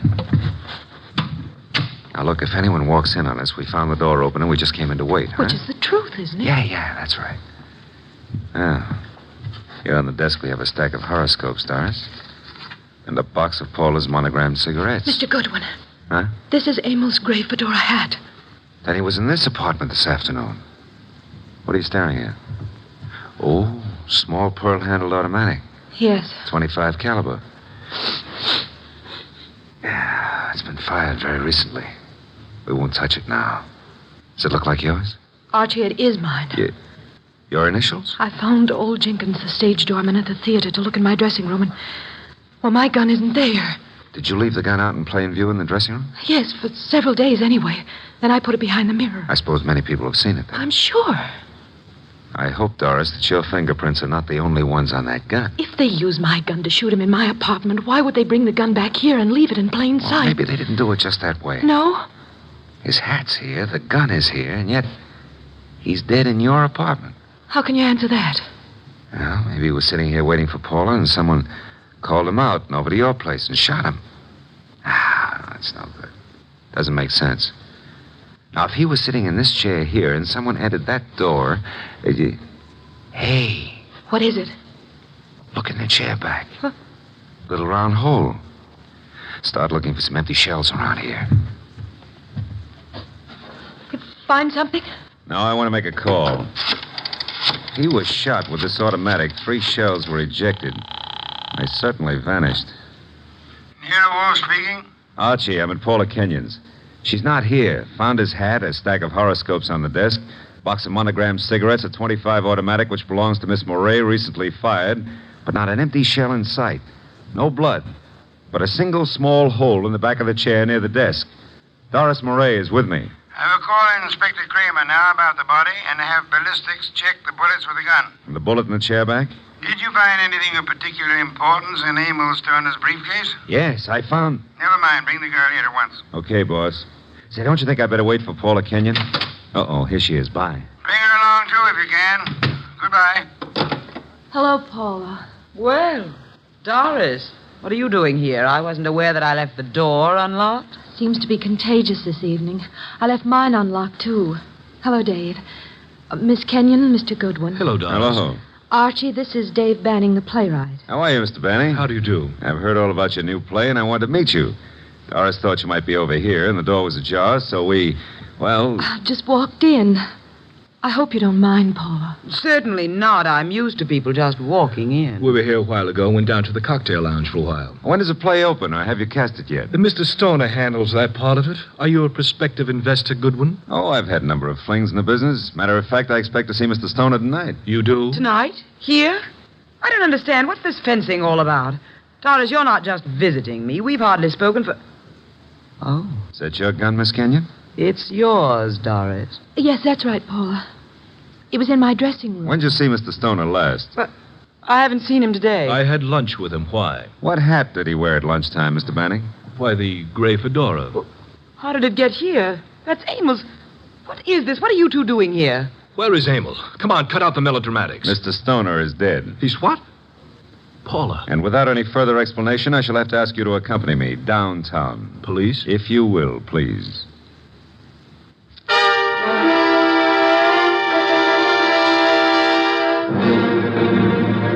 They're still in the front room, boss. I'll bring them into your office when you're ready. Yes, Archie, I'm sure they're all anxious to talk. They've been sitting there for an hour now. Maybe we ought to make some sort of explanation to them, huh? Why?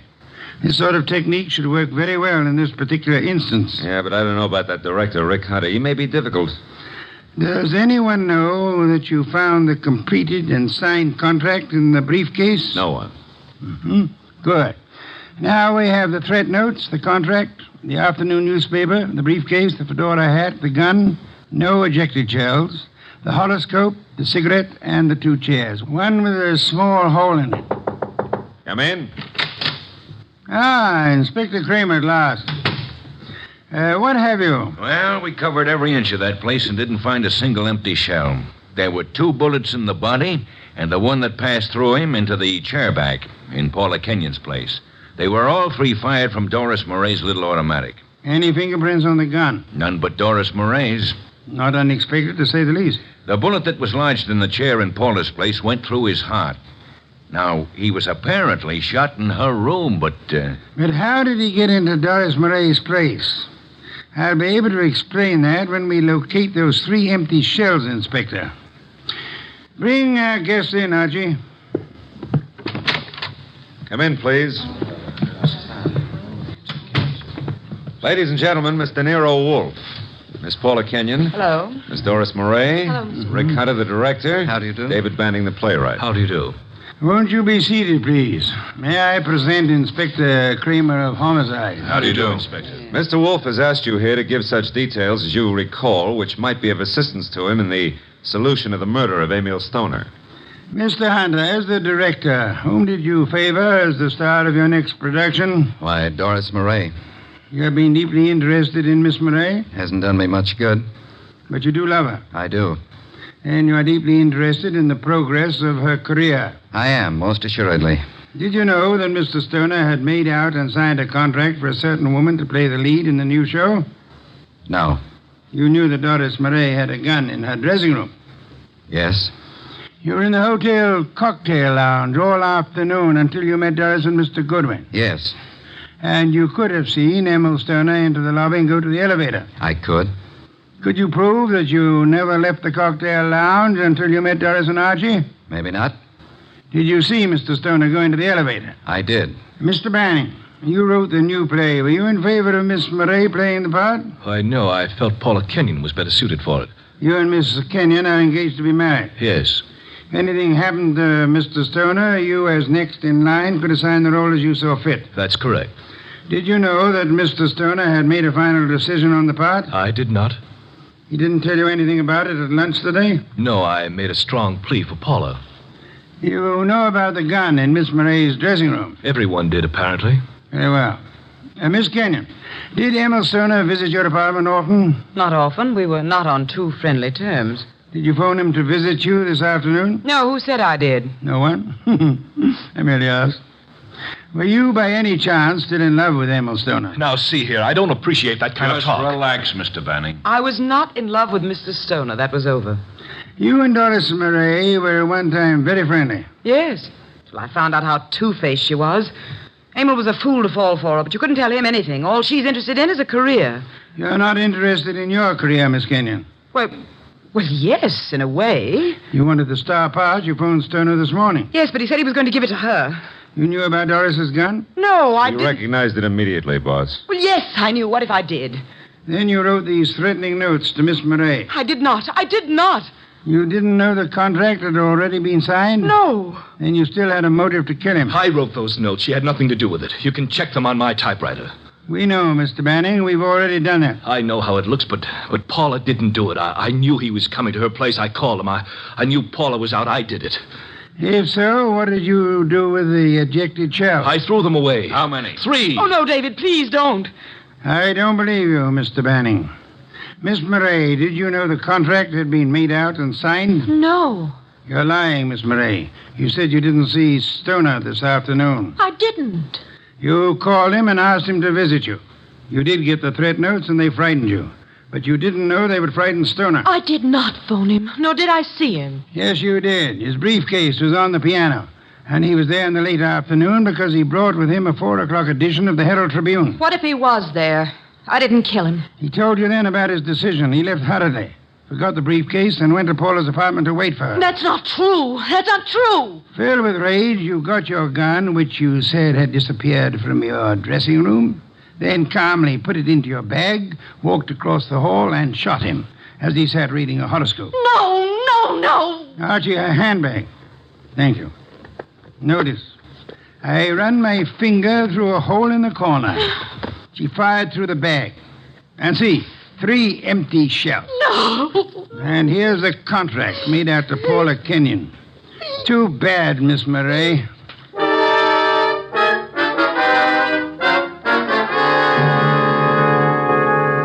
Well, that's a good day's work, boss. Some beer, Archie. Right. Say, tell me, how did Stoner, if he was shot in Paula's room, get back to Doris's room? She couldn't carry him. Oh, now, Archie, that's not too difficult. He walked. Shot through the heart? Impossible. That's a fallacy, Archie. Official medical records show that people have walked a block in such instances. No wonder Doris was so shocked when she saw him back in her room. The shooting took place after she called us, and it seemed unbelievable that anyone would leave the gun and not the ejected shells. Ergo, the gun must have been concealed when fired. Yeah. Paula would have no reason to do that, because she was in her own apartment. And these men are not the type who would have fired through their coats. And Doris, before she started down the hall, would naturally conceal the gun, huh? In a handbag. Where else? Boss, midnight. It's another day. I'm a year older. Yes. Cuthbert's correspondence detective course in 4 easy lessons. Happy birthday, Archie.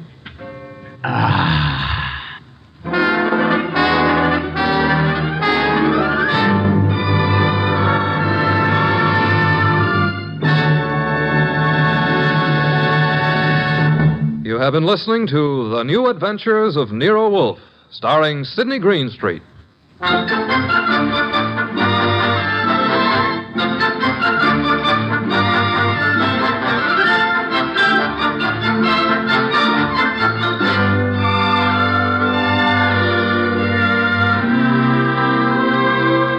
Tonight's transcribed story was based on the characters created by Rex Stout.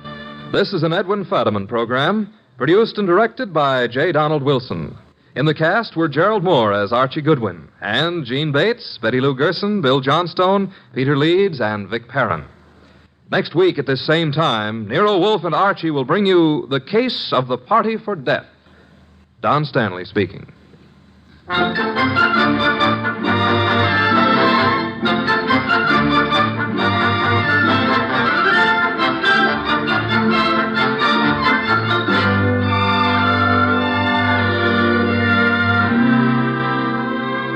3 chimes mean good times on NBC. From 75 years ago, February 2nd, 1951, The New Adventures of Nero Wolfe, here on Classic Radio Theater with Wyatt Cox. Visit our webpage at classicradio.stream to support the podcast.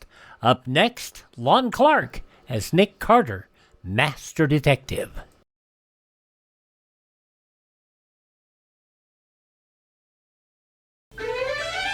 Unbelievable. This Aspen sedan has a look that's very European. Unbelievable. With so much comfort, it's a pleasure to be in. Unbelievable. How rare for a small car to ride with a big car feeling. And most unbelievable of all, Aspen's price is so appealing. Unbelievable. See the unbelievable Aspen at your Dodge dealers today.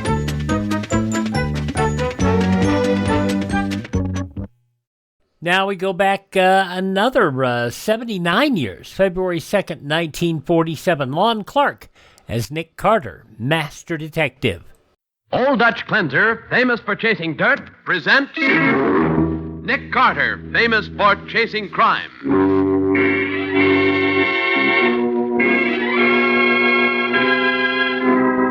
Every week at this time, 2 great names are joined as Old Dutch Cleanser brings you one of the most resourceful and daring characters in all detective fiction, Nick Carter, Master Detective.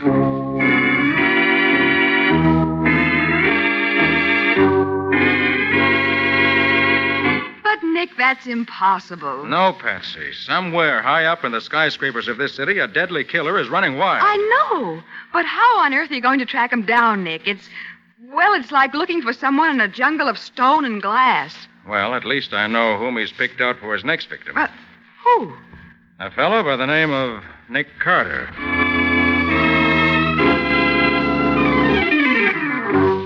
Now, the case of the Careless Employees. Today's exciting Nick Carter adventure brought to you by Old Dutch Cleanser. Our story begins in the superintendent's office of the Park Window Cleaning Company, a large firm handling skyscraper contracts only. Bill Stevens, one of the company's window washers, is talking to the superintendent, Frank Marston. I just dropped in to give you my notice, Marston. I'm quitting this coming Saturday.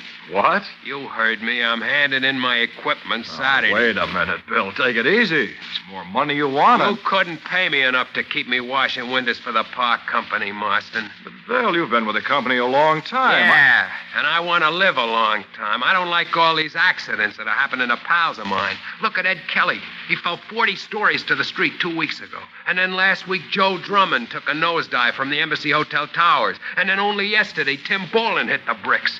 Dropped 20 stories from the Exchange building. And each of them so badly smashed you could hardly identify them. Oh, sure, I know, but we're bound to have a run of bad luck now and then, Bill. Those fellas probably got a little careless. Nuts. They were old-timers, and you know it. They knew where to put their safety belts and how to handle themselves in a high wind. The truth is, this here company is jinxed. And what do you mean by that? You're the superintendent. You tell me.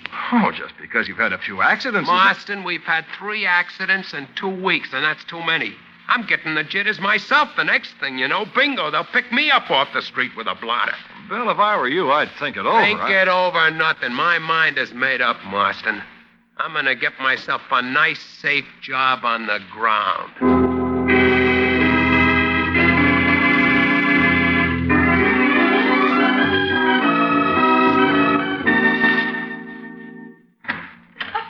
Morning, Nick. Oh, good morning, Patsy. Oh, gosh, do I feel embarrassed. I think the boss beat me into the office. Ah, Patsy. What's the matter, Nick? Leave that bunch of fruit you call a hat right where it is. We're going places. Oh, early in the morning. So early in the morning. John Farron just called and asked us to go to work for him. Farron? Is that Farron of Atlantic Underwriters? That's the man. And I might remind you, his company pays us a handsome annual retainer for services rendered. In other words, you've got yourself a case. I have. Well, what's it all about? Well, Atlantic issues a special high-premium policy to window cleaners.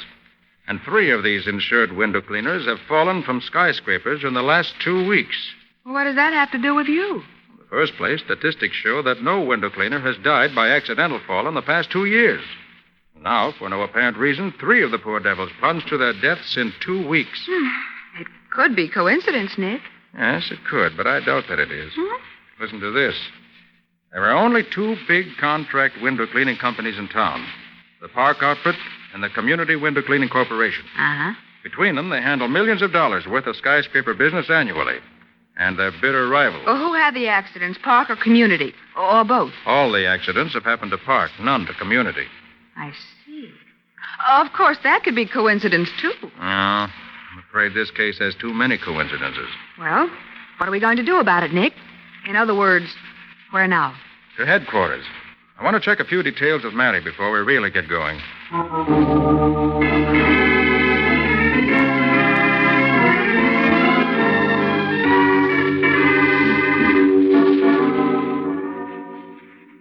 So you're sure these window cleaners fell by accident, huh, Matty? I can be absolutely sure of nothing, Nick. As far as we know, these guys just got careless, that's all. Well, from what we understand, they were all old-timers in the window cleaning business. Yeah, but even the best of them can make mistakes, Patsy. Yeah. And when they slip on a job like this, why, it's curtains. Or I should say shrouds. Oh. What about the safety belts these cleaners are wearing, Matty? Nick, I checked them myself. They were in perfect condition. Not a thing wrong with them. And the bolts on the sides of the windows to which they hooked their belts? Went over them personal, every one of them, in every window where these men were cleaning when they fell. Those bolts were in solid, Nick, not a loose one on the lot. Well, Nick, that's that. Why, sure, you're just wasting your time, Nick. The medical examiner looked over each of the bodies and reported death by accident, fall and violent contact. Oh, violent is right. Oh, Nick, I've seen men smashed up in my time, but these fellas... we could barely identify them. Well, nevertheless, I still can't get over the fact that these accidents happened so close together and only to the men in the park company. Well, Nick, look, these window cleaners stepped out on a windowsill and slipped. Or they were blown off these skyscrapers by a high wind before they got their belts hooked.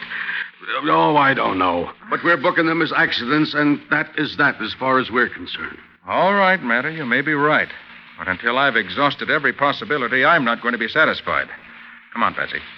Where are we going this time? Uptown. I want to talk to the superintendent of the park company.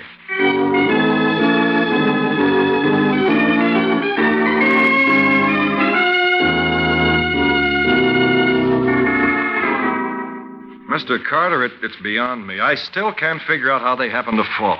Tell me, Mr. Marston, did you know any of them well? Did I know them? I'll say I did. They were old-timers with our company. Came in with me when the business first started. Worked right alongside of them before I hurt my leg and took this inside job. Yeah, they were friends of mine, all right. Knew their families, too. Now... We understand how you must feel. Mr. Martian, these accidents, how have they affected your business? We're taking a terrific beating, Mr. Carter. I see. We've already lost a couple of big accounts. The Mercantile Building and the Arcade Building canceled with us and went over to the Community Corporation. They didn't like the unfavorable publicity. I can understand that. And that isn't all. This losing business is only one of our troubles. Suppose your men are quitting, huh? They sure are, in droves. You know, window cleaners are pretty superstitious, Mr. Carter. They think our company's hoodooed. Well, can't you get any help to replace them? There hasn't been a man come to our employment office in 2 weeks. We've advertised in all the papers, and we haven't got a single response. Frankly, Mr. Carter, a little more of this kind of thing, and the park company's washed up. We're through. I see. Mr. Martian, who's the man to see at your competitors, the community corporation? A man named Whaley, Fred Whaley. It's a corporation with a board of directors, but he supervises operations. Why? What's he got to do with all this? Oh, I just want to get his point of view, that's all. Come on, Patsy. Let's go see Whaley.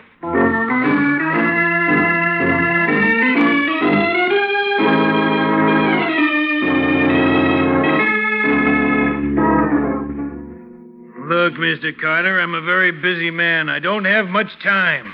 Now, what do you want? Miss Bowen and I are investigating those accidents over at Park on behalf of the Atlantic underwriters. Well, why come to me? Nothing's happened to our window cleaners. Why don't you talk to the park people instead of coming here to waste my time? Look here, Whaley. You don't have to tell us anything if you don't want to. But at least you can be civil. Okay. Well, what do you want? We don't quite understand why all the accidents seem to be happening to the park company alone. Meaning what, Carter? Meaning anything you like. Or nothing. Look here, Carter. Are you implying we're responsible? I'm not making any accusations, Whaley. We just thought you might have an idea. I haven't. I mind my own business, operating the Community Window Cleaning Corporation. What happens over at Park doesn't interest me. Is that clear? Clear enough. But is it the truth? Now, wait a minute. Wait a minute, Carter. Do I understand you to insinuate that What I'm saying is common knowledge in business circles, Whaley. Park has already lost several big skyscraper contracts to your company. They lose a few more, they'll fold up. Well, that's their affair. It's not mine. Though I'd be happy to see them fold up. Now, is that all? Yes. Yes, Mr. Whaley. That's all. For now.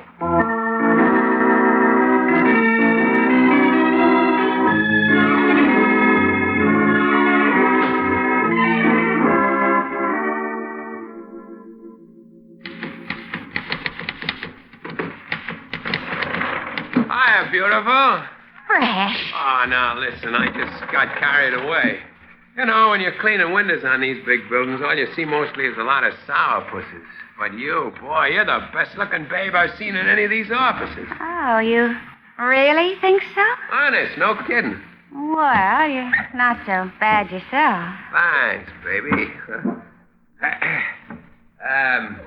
What's your name? Mabel Lanigan. My name is Bill Meadow. Pleased to meet you. Must be, pretty dull working in an office like this all day, punching a typewriter. Oh, I'll say. Sometimes I could scream. But take your job. Gee, that must take an awful lot of nerve. Yeah, gotta watch yourself. Ain't you scared you'll fall someday? Well, I never was before, but lately I've started to smarten up. In fact, I'm quitting the job tonight, and I'm going to celebrate. Hey, that gives me an idea. What? How about you celebrating with me? Oh, I couldn't do that. I hardly know you. Oh, come on, Mabel. I'm a nice guy when you get to know me. We'll go to the Blue Grotto. You know, dinner, dance. What do you say, Mabel? Huh? Well, I tell you what, if it'll make you feel any better, we'll make it a foursome. Foursome? Sure, I've got a friend.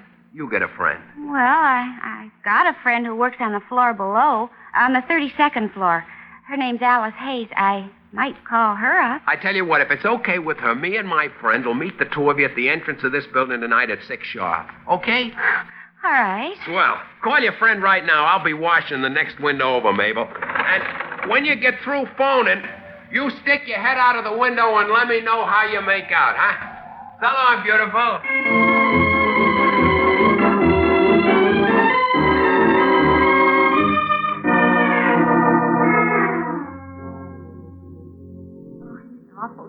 Alice, honest he is. Huh? Oh, gosh, I don't know how tall his friend is. Yeah, sure, it's embarrassing when you're taller than the man you're with, but I'll tell you what, Alice, hold the wire. Bill's washing the window in the next office. I'll ask him how tall his friend is. Hold on.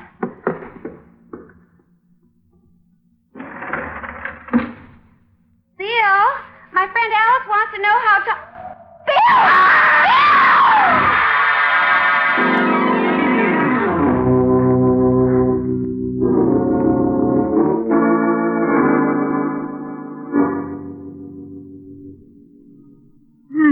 That Mr. Whaley is a nice, chatty man, Nick. Just a sweet, lovable guy if I ever saw one. Yeah. Certainly didn't get much out of him. If you ask me, we're on a wild goose chase. We've been running around in circles. Hey, what's the matter? Nick, that ambulance just stopped where the crowd is. Must be an accident. Yes. Let's have a look. Right. Hey, what happened, Bud? What happened? It's another window cleaner. Window cleaner? Yeah, poor guy smashed right through the awning, right on the sidewalk. Must have dropped on the 40th floor. Oh, Nick, it's another one of those accidents. Oh, I see. Come on, Patsy. Oh, but Nick, the body's over there. I'm not interested in the body. I want to find out what office that poor devil dropped from.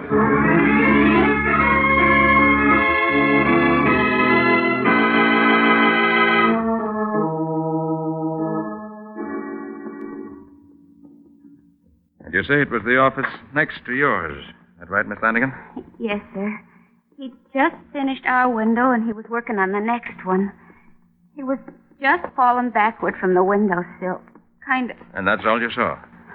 Yes, sir. Nick, I think we better let Miss Lanigan go now. She isn't feeling very well. Yes, of course. Just as soon as she tells us which office it was. It's this one right here. It used to be rented by the Berger Woolen Mills, but it's empty now. I see. Thank you very much for your help, Miss Lanigan. You're welcome, I'm sure. All right, let's go in, Patsy. Right, Nick. Not only an empty office, but it's just been repainted. Yeah. Floor's still a little sticky from a fresh coat of varnish. Hey, Patsy, look. Look at what? The floor. Huh? A very faint imprints of someone's feet in the varnish. Nick, you're right. Wait. See those little round spots beside the footprints? Yes. Those are undoubtedly made by the rubber tip on a cane.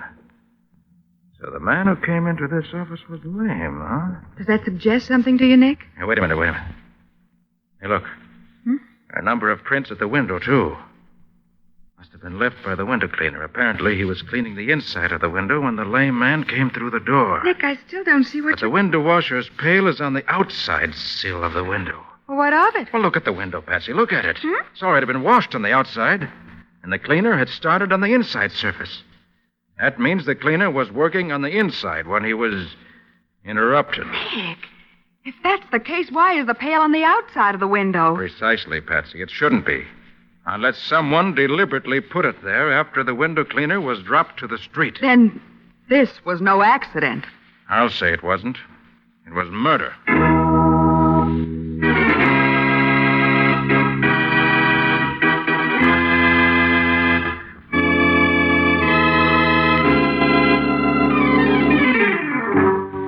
Now, back to the case of the Careless Employees. Today's Nick Carter adventure brought to you by Old Dutch Cleanser. It is Monday now, and Patsy is just coming into the office after doing a job of research for Nick. Well, Nick, I checked back on those 3 accidents that preceded Bill Meadows. And? And your hunch was right. Every one of those window cleaners fell from the window of an empty office. Good going, Patsy. This proves that the murderer was someone who knew the schedules of the park company crew. And knew them to a dotted I and a crossed T. He showed perfect timing, picking empty offices where he wouldn't be disturbed. And his motive certainly is obvious enough. To ruin the park company, drive it out of business. Still, even with what we know, it isn't going to be easy to nail down this killer, Patsy. Oh, I'll say it isn't. Well, there must be 100 skyscrapers in the city with thousands of windows, and heaven knows how many empty offices. Looking for this murderer is going to be even worse than trying to find a taxi on a rainy night. Patsy? Yes? Did you ever wash windows? What? I said, did you ever wash windows? Why, yes, of course, but I never enjoyed it. Why?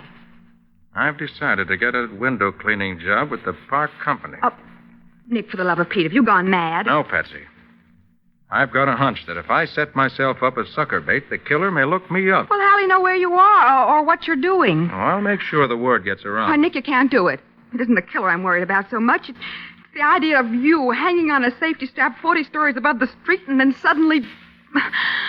Oh, Nick. Well, now, Patsy, don't worry. High places don't bother me. Maybe you don't know it, but if you look at my high school yearbook, you'll see that a kid named Nick Carter was champion high diver of the swimming team.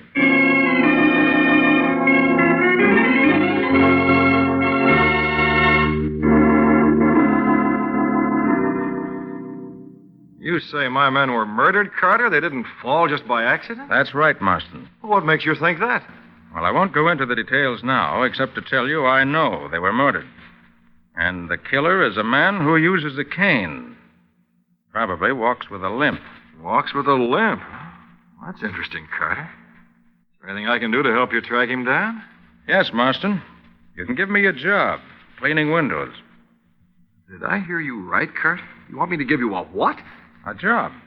With one of your regular crews. Well, by all that's holy, why? Because I have a hunch that if I'm on a window washing crew, this skyscraper killer may pay me a visit. Well, oh, now look here, Carter. You're out of your mind. This is the whole idea. It's crazy. You've never had any experience. This kind of work's pretty tricky and dangerous. I'll take the chance. You're sure you want to do this? I am. Okay. Against my better judgment, but I'll give you the job. All I can say is you be careful. Oh, don't worry, Marston. I expect to be careful. Very careful. Now, to whom do I report? The crew boss is Al Fredericks. You'll find him in the locker room down the hall and to the left. Oh, don't you think you better come along and introduce me? Well, No, Carter, I think I'd better stay here. I'm up to my ears in work. You go ahead. I'll phone Al from here that I'm sending you in. Oh, one more thing. Yes? Shall I tell him who you really are? Might as well, if you consider him trustworthy. I may need his cooperation later.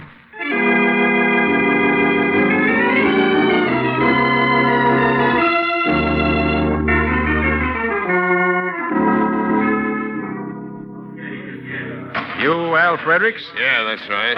Mr. Marston told me to report to you for work.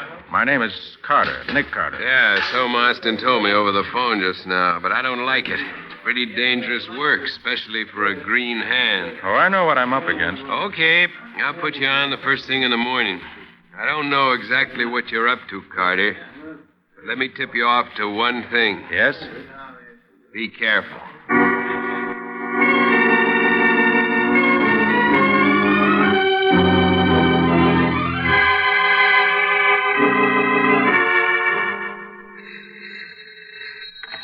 Nick Carter's office, Patsy Bowen speaking. Oh, hello, Patsy. Oh.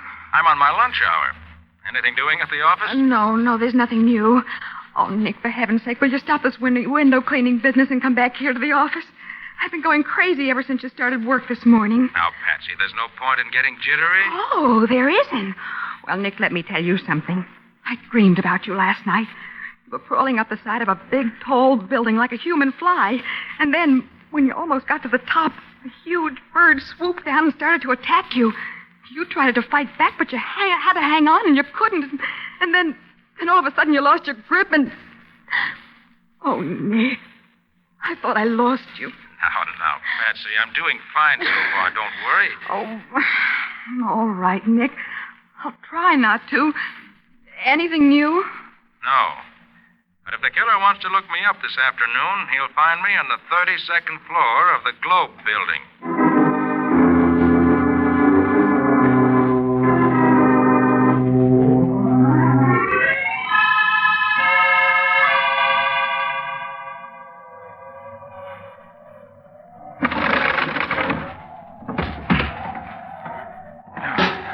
Good to get inside for a minute. Cold out there. I hope he shows up pretty soon. Getting sick of this job.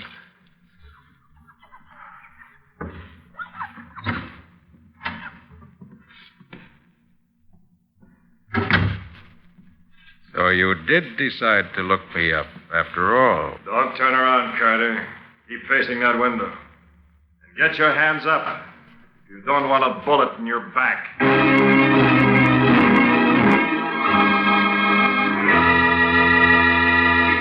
Well, Nick's hunch that the skyscraper killer would finally look him up turned out to be accurate with a vengeance.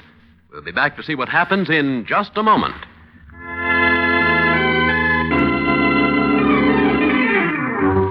And now for the conclusion of the case of the Careless Employees, today's Nick Carter adventure, brought to you by Old Dutch Cleanser. As we pick up our story, Nick is facing the window with his hands up, while the man with the limp points a gun at his back. I see you picked out a nice empty office as usual, Marston. So you know me, eh, Carter? I do. Not that it matters much now. How did you know? When I first met you, you mentioned the fact that you had a bad leg. Yeah, so I did. It was stupid of me, wasn't it? Very. Then later, when you refused to get up from your desk and walk with me to the locker room, I was pretty sure. Why didn't you do something about it then? Because courts require airtight evidence before they send a man to the chair, Marston. I wanted you to tip your own hand, the way you're doing now. I figured you'd get worried, come after me. Yeah, you're a smart detective, Carter. But this time you've outsmarted yourself. Have I? You sure have.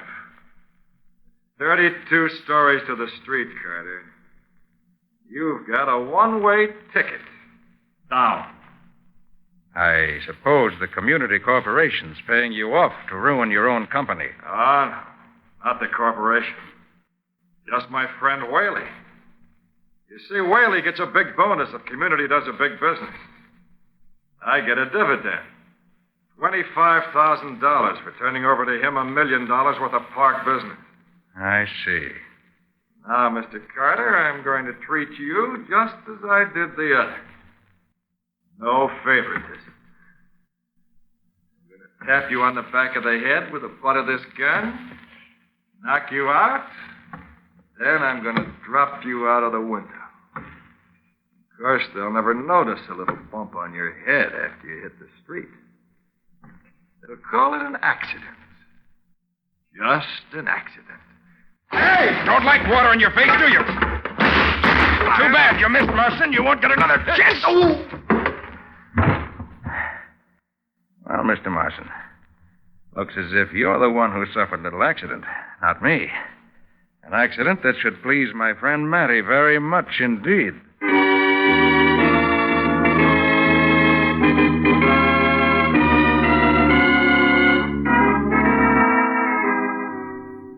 Well, Nick, we grabbed Whaley at the airport. He's just trying to get a plane out of town. Nice going, Matty. Well, that makes 2 customers for the chair instead of 1. Yeah. And if these 2 don't burn, I'll go back to pounding a beef. Oh, Sergeant. Nick, there's still one thing I don't understand. Yes? You were facing the window, and Martian was in back of you with a gun. Yeah, how did you get out of that spot, Nick? Well, I had to take a long chance. I watched Marston's reflection in the window as he came toward me. Yeah? My pail of cleaning water was beside me on the sill. When he raised his gun to crack me over the head, I flipped the pail of water right over my shoulder and into his face. And that blinded him just long enough so you could knock him out. Well, I'll be doggone. Nice work, Nick. That's my boss, Sergeant. If he can't wash windows with his cleaning solution, he catches murderers with it.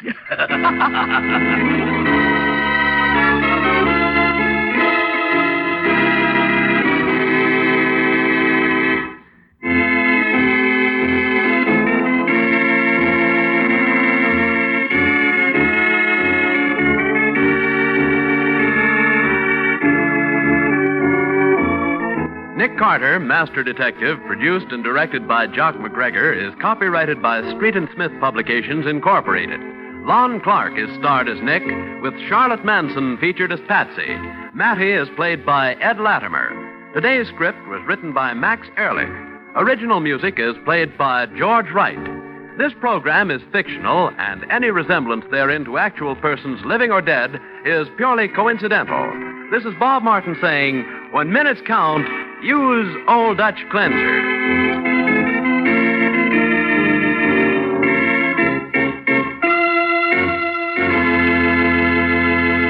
This is the Mutual Broadcasting System.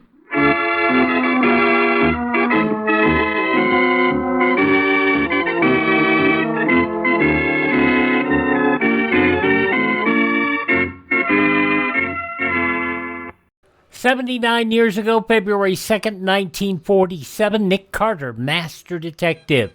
Coming up next, we'll see what's going on with David and Claudia.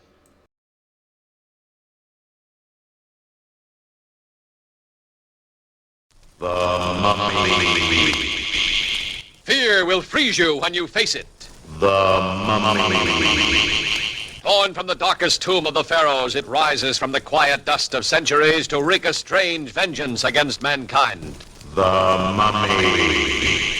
It tears steel bars like paper. It snaps men's spines like matchsticks. It walks through bullets like a ghost.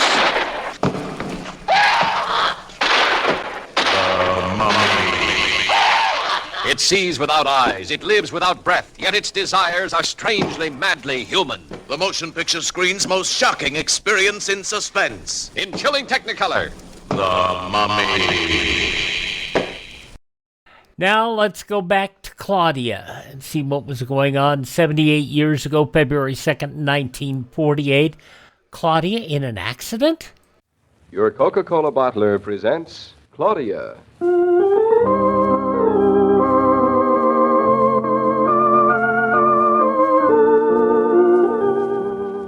Claudia, based on the play and novels by Rose Franken.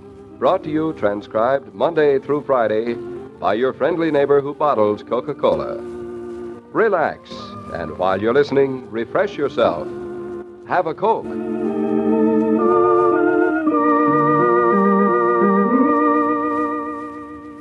And now, Claudia.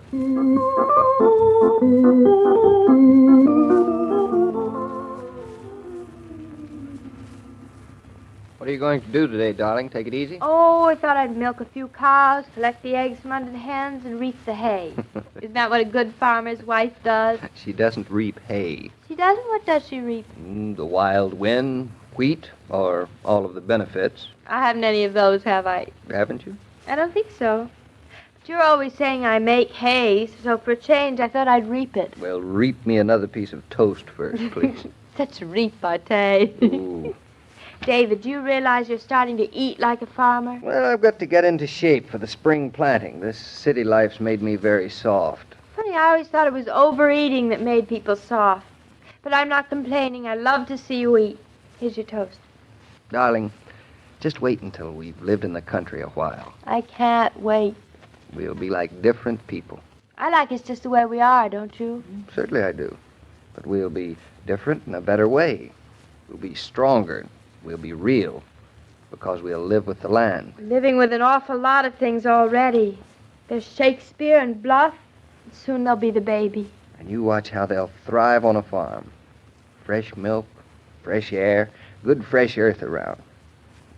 Oh, darling, I don't think we have any idea how wonderful it's going to be. I know I don't. Darling, is anything wrong? No. What could be wrong? You just don't look right to me. You feel all right? I feel fine, David. Now stop worrying. Being an expectant father and house owner isn't going to make you a worrier, is it? Then why are you so... I was thinking of all the things we'll have to do if we're going to move to Eastbrook before the spring planting. Darling, would you do me a favor? Certainly, anything. What? Start taking things easy. David, what do you mean? Well, we've had an awful lot of excitement these past few weeks, and you should be taking care of yourself. I have been, David. I can't stop moving around just because I'm going to have a baby in months and months and months. 5 months, to be exact, and that's not very far off. It's years. Your sense of time is curiously elastic. You think that 5 months is years. It's no wonder that I'm always kept waiting for you. I never keep you waiting more than 20 minutes. Well, it seems like years. Well, just to please you, I won't do anything strenuous today. Good. Now I just want to read the stock market page before I plow off to the office. I don't consider looking at the stock market reading. Oh, David, wait a minute. Don't turn that page. What's the matter? I want to read that ad on the back of it. I don't consider looking at an ad reading it. David, it's a sale. So what? Oh, they're selling them for nothing. Selling what for nothing? Towels. We've got towels. You can always use more, and they're practically giving them away. I'd be a fool to let them go by. I suppose if there were a sale on derricks, you'd buy 3. If I could get 3 for the price of 2, I might.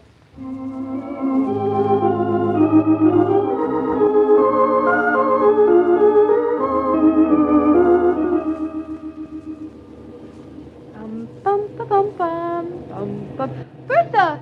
Hey, Bertha, hello! Oh, Mrs. Norton, good morning. How nice to bump into you. I haven't seen you in a long time. I've been fine. And you? You look wonderful having a baby. It agreed with you. I wish you'd tell Mr. Norton. He keeps telling me to take it easy. Oh, he's right. You must. This is a plot. I should have known better. But it is not for very much longer. Then, a beautiful baby. I got something beautiful this morning, Bertha, and without waiting. Ach so? The most stunning towels at a sale. They were practically paying people to take them. They were so cheap. And what a mob. But I got right up to the counter, and I got 1 dozen. Oh, look, there's that little boy who lives upstairs in our building. He admired our dog. That bicycle, he's so excited. His father gave him that for Christmas. It's awfully big for him. Yeah. If I were his mother, I would not let him ride into the streets. You know, sometimes I wonder how so many children have managed to grow up in New York. It seems so terribly dangerous looking at it from this end. You and Mr. Norton, you are right. You move out to a farm. There, everything is always good. Looks like I'm going to be convinced from every side. He looks as if he's in trouble. He goes so fast. Stop me! Stop me! I can't stop! There's a car coming. Help! Mrs. Norton, stop! Oh! Mrs. Norton, are you all right? Hey, lady, that was great. I don't know what... Lady, are you all right? What happened? Oh, of course I'm all right. You can stand up, yes? Of course I can stand up. Are you all right? I'm fine. But if you hadn't caught onto those handlebars, I'd have... Are you sure you couldn't stand up? Well, you don't think I'm going to sit here the rest of my life. I help. My bicycle hasn't got 1 scratch on it. Say, you're the lady who has a dog. Look at your knees. Ah, now I help you up. Bertha, I'm fine. I don't need any help, thanks. There, see, I'm standing up. I feel perfectly all right, I think. Ma'am, you're getting awful pale. I'm starting to feel awfully pale. I'm here, Mrs. Norton. Lean on me. You want me to get my mother? I don't want anything except to sit down again. I'm a little dizzy. I'm going to get my mother. She'll help us. Mrs. Norton, can you walk? I'm feeling better now. Of course I can walk. No more dizzy? No more. I guess it was just falling down like that. Yeah, you fall down hard. I'm just as clumsy as that dog of ours. I'll never say another word against him as long as I live. Now I call you a taxi and you go right away to the doctor's. To the doctor's because I bumped my knee? I never heard I of do not argue. I call the taxi. It's very bad to fall like that when you will have a baby. But Bertha, I'm feeling fine now, not even dizzy, so I couldn't go with you if it's necessary. My head feels light. Be sure you tell the doctor everything. Honestly, you're worse than Mama.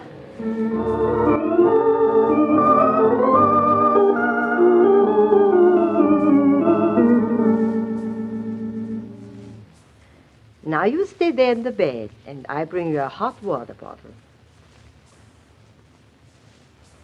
The doctor said I should stay in bed today because I was dizzy or something. But I feel fine, which just goes to show you I don't need all the pampering everybody seems to think I should have.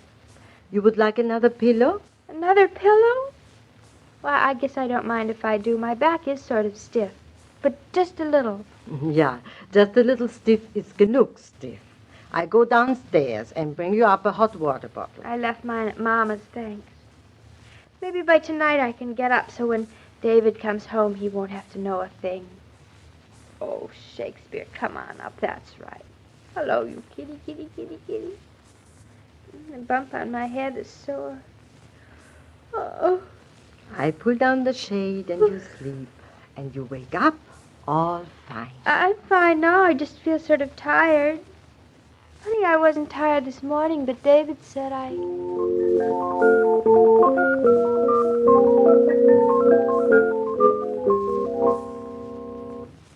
Claudia? Darling, you home? What? Hey, Mrs. Norton, answer me. Oh. David, is that you? Oh, you're in the bedroom. Why didn't you say so? David, you're home. What time is it? 6:30. What are you doing in... Claudia, you're in bed. Well, I fell asleep. Have you been asleep long? I don't know exactly. I called you all afternoon. There was never any answer. I thought you were out. I guess I just didn't hear the phone ringing. Have you been sleeping all that time? I guess so. Well, how are you, David? You're looking fine. You look awful. You have a bump on your forehead. What happened? How could anything have happened? I've been sleeping all afternoon. You told me to take it easy. Now, come clean. You're not the kind of girl who goes to sleep in the afternoon without a reason. Isn't being sleepy a good enough reason? No, not for you. Ouch, David, don't lean on my knee. What's the matter? How did you do that, you little fool? How do you think I fell down? Ouch, I better not shout. My head hurts. Claudia, answer me. What happened? Don't you shout either. Dr. Williams said I should have quiet. Dr. Williams? You went to Dr. Williams? Bertha made me. But he said I was fine and baby was fine. It was a big waste of money. You're sure you're all right? Call Dr. Williams. You had to go shopping for bargains. You couldn't resist buying a towel for 2 cents less than usual. You had to rush downtown. It was very crowded, I suppose. Jammed. It was a wonderful sale. I'll bet it was. I'll bet all you women pushed and shoved each other like cattle. What'd you do, faint? I did not. I just got dizzy. Claudia, if I ever catch you doing anything so crazy again, don't you realize you're going to be a mother? Of course I realize it. That's why Well, you'd never know it. Does your mother know about this? No, I didn't have a chance to tell her. David, you're angry with me. I knew you'd be. Angry? No, I'm not angry. I'm furious. That's worse. I hoped you'd be sorry and you'd take me in your arms and tell me, David, you can't love me. Can't I? David, if it's Mama, don't tell her, please. Well, you don't deserve me not to tell her. Please don't. There's no point in making it worse, is there? David, if you love me... First, I'll see if it's Mama. Hello? Yes, this is Mr. Norton. Yes, in 12C. Who? Oh, Mrs. Compton in 16A. My wife? Well, she seems to be... pardon me, but how did you know she wasn't well? No, she didn't tell me. He was on a bicycle, and she stopped it. No, I didn't know. Thank you very much. Yes, she's fine, just resting a little. Yes, you're right. She's a pretty wonderful girl. Goodbye. David, I couldn't hear you talking. Did you tell Mama? You little dope. Why didn't you tell me? Tell you what? That it wasn't the towel that tripped you, but a runaway bicycle. Oh, His mother called to find out how you were. that was awfully sweet of her, wasn't it? I know how she'd feel if anything happened to her son. Because I'm already starting to feel a little that way about ours. I'm proud of you, darling. You're not angry anymore? And you love me? I love you so much, I'd like to take you over my knee when you do something like this. Is that good? It's terrible, but I can't help it. Come here. There's a bump on your forehead I've never kissed before.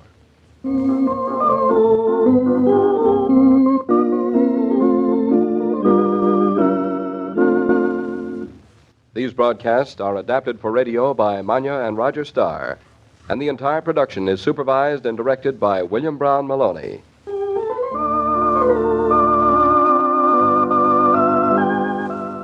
Spending more time marketing these days? Getting a bit frazzled, trying to buy wisely? Well, here's a suggestion. Many food stores now not only have Coca-Cola for you to take home, but have the familiar red cooler with ice-cold Coke for you to enjoy on the spot. When you see that inviting cooler, lady, stop for the pause that refreshes. You'll shop better refreshed.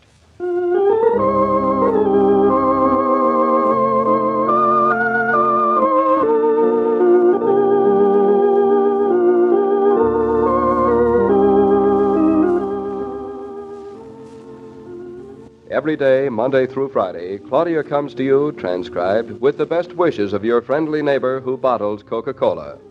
So listen again tomorrow at the same time. And now this is Joe King saying au revoir. And remember, whoever you are, whatever you do, wherever you may be, when you think of refreshment, think of Coca-Cola. For ice-cold Coca-Cola makes any pause the pause that refreshes.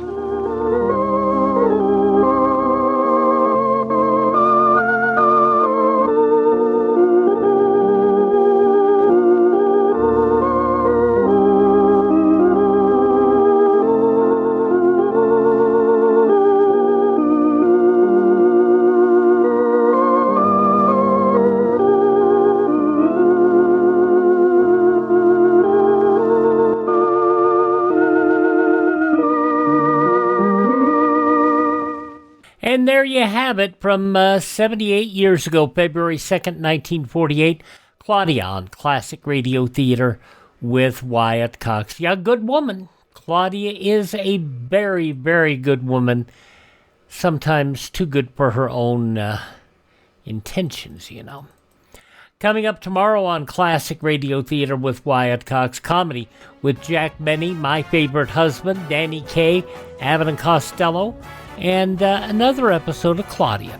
Have yourself a great day. We'll talk to you tomorrow with more Classic Radio Theater. I'm Wyatt Cox.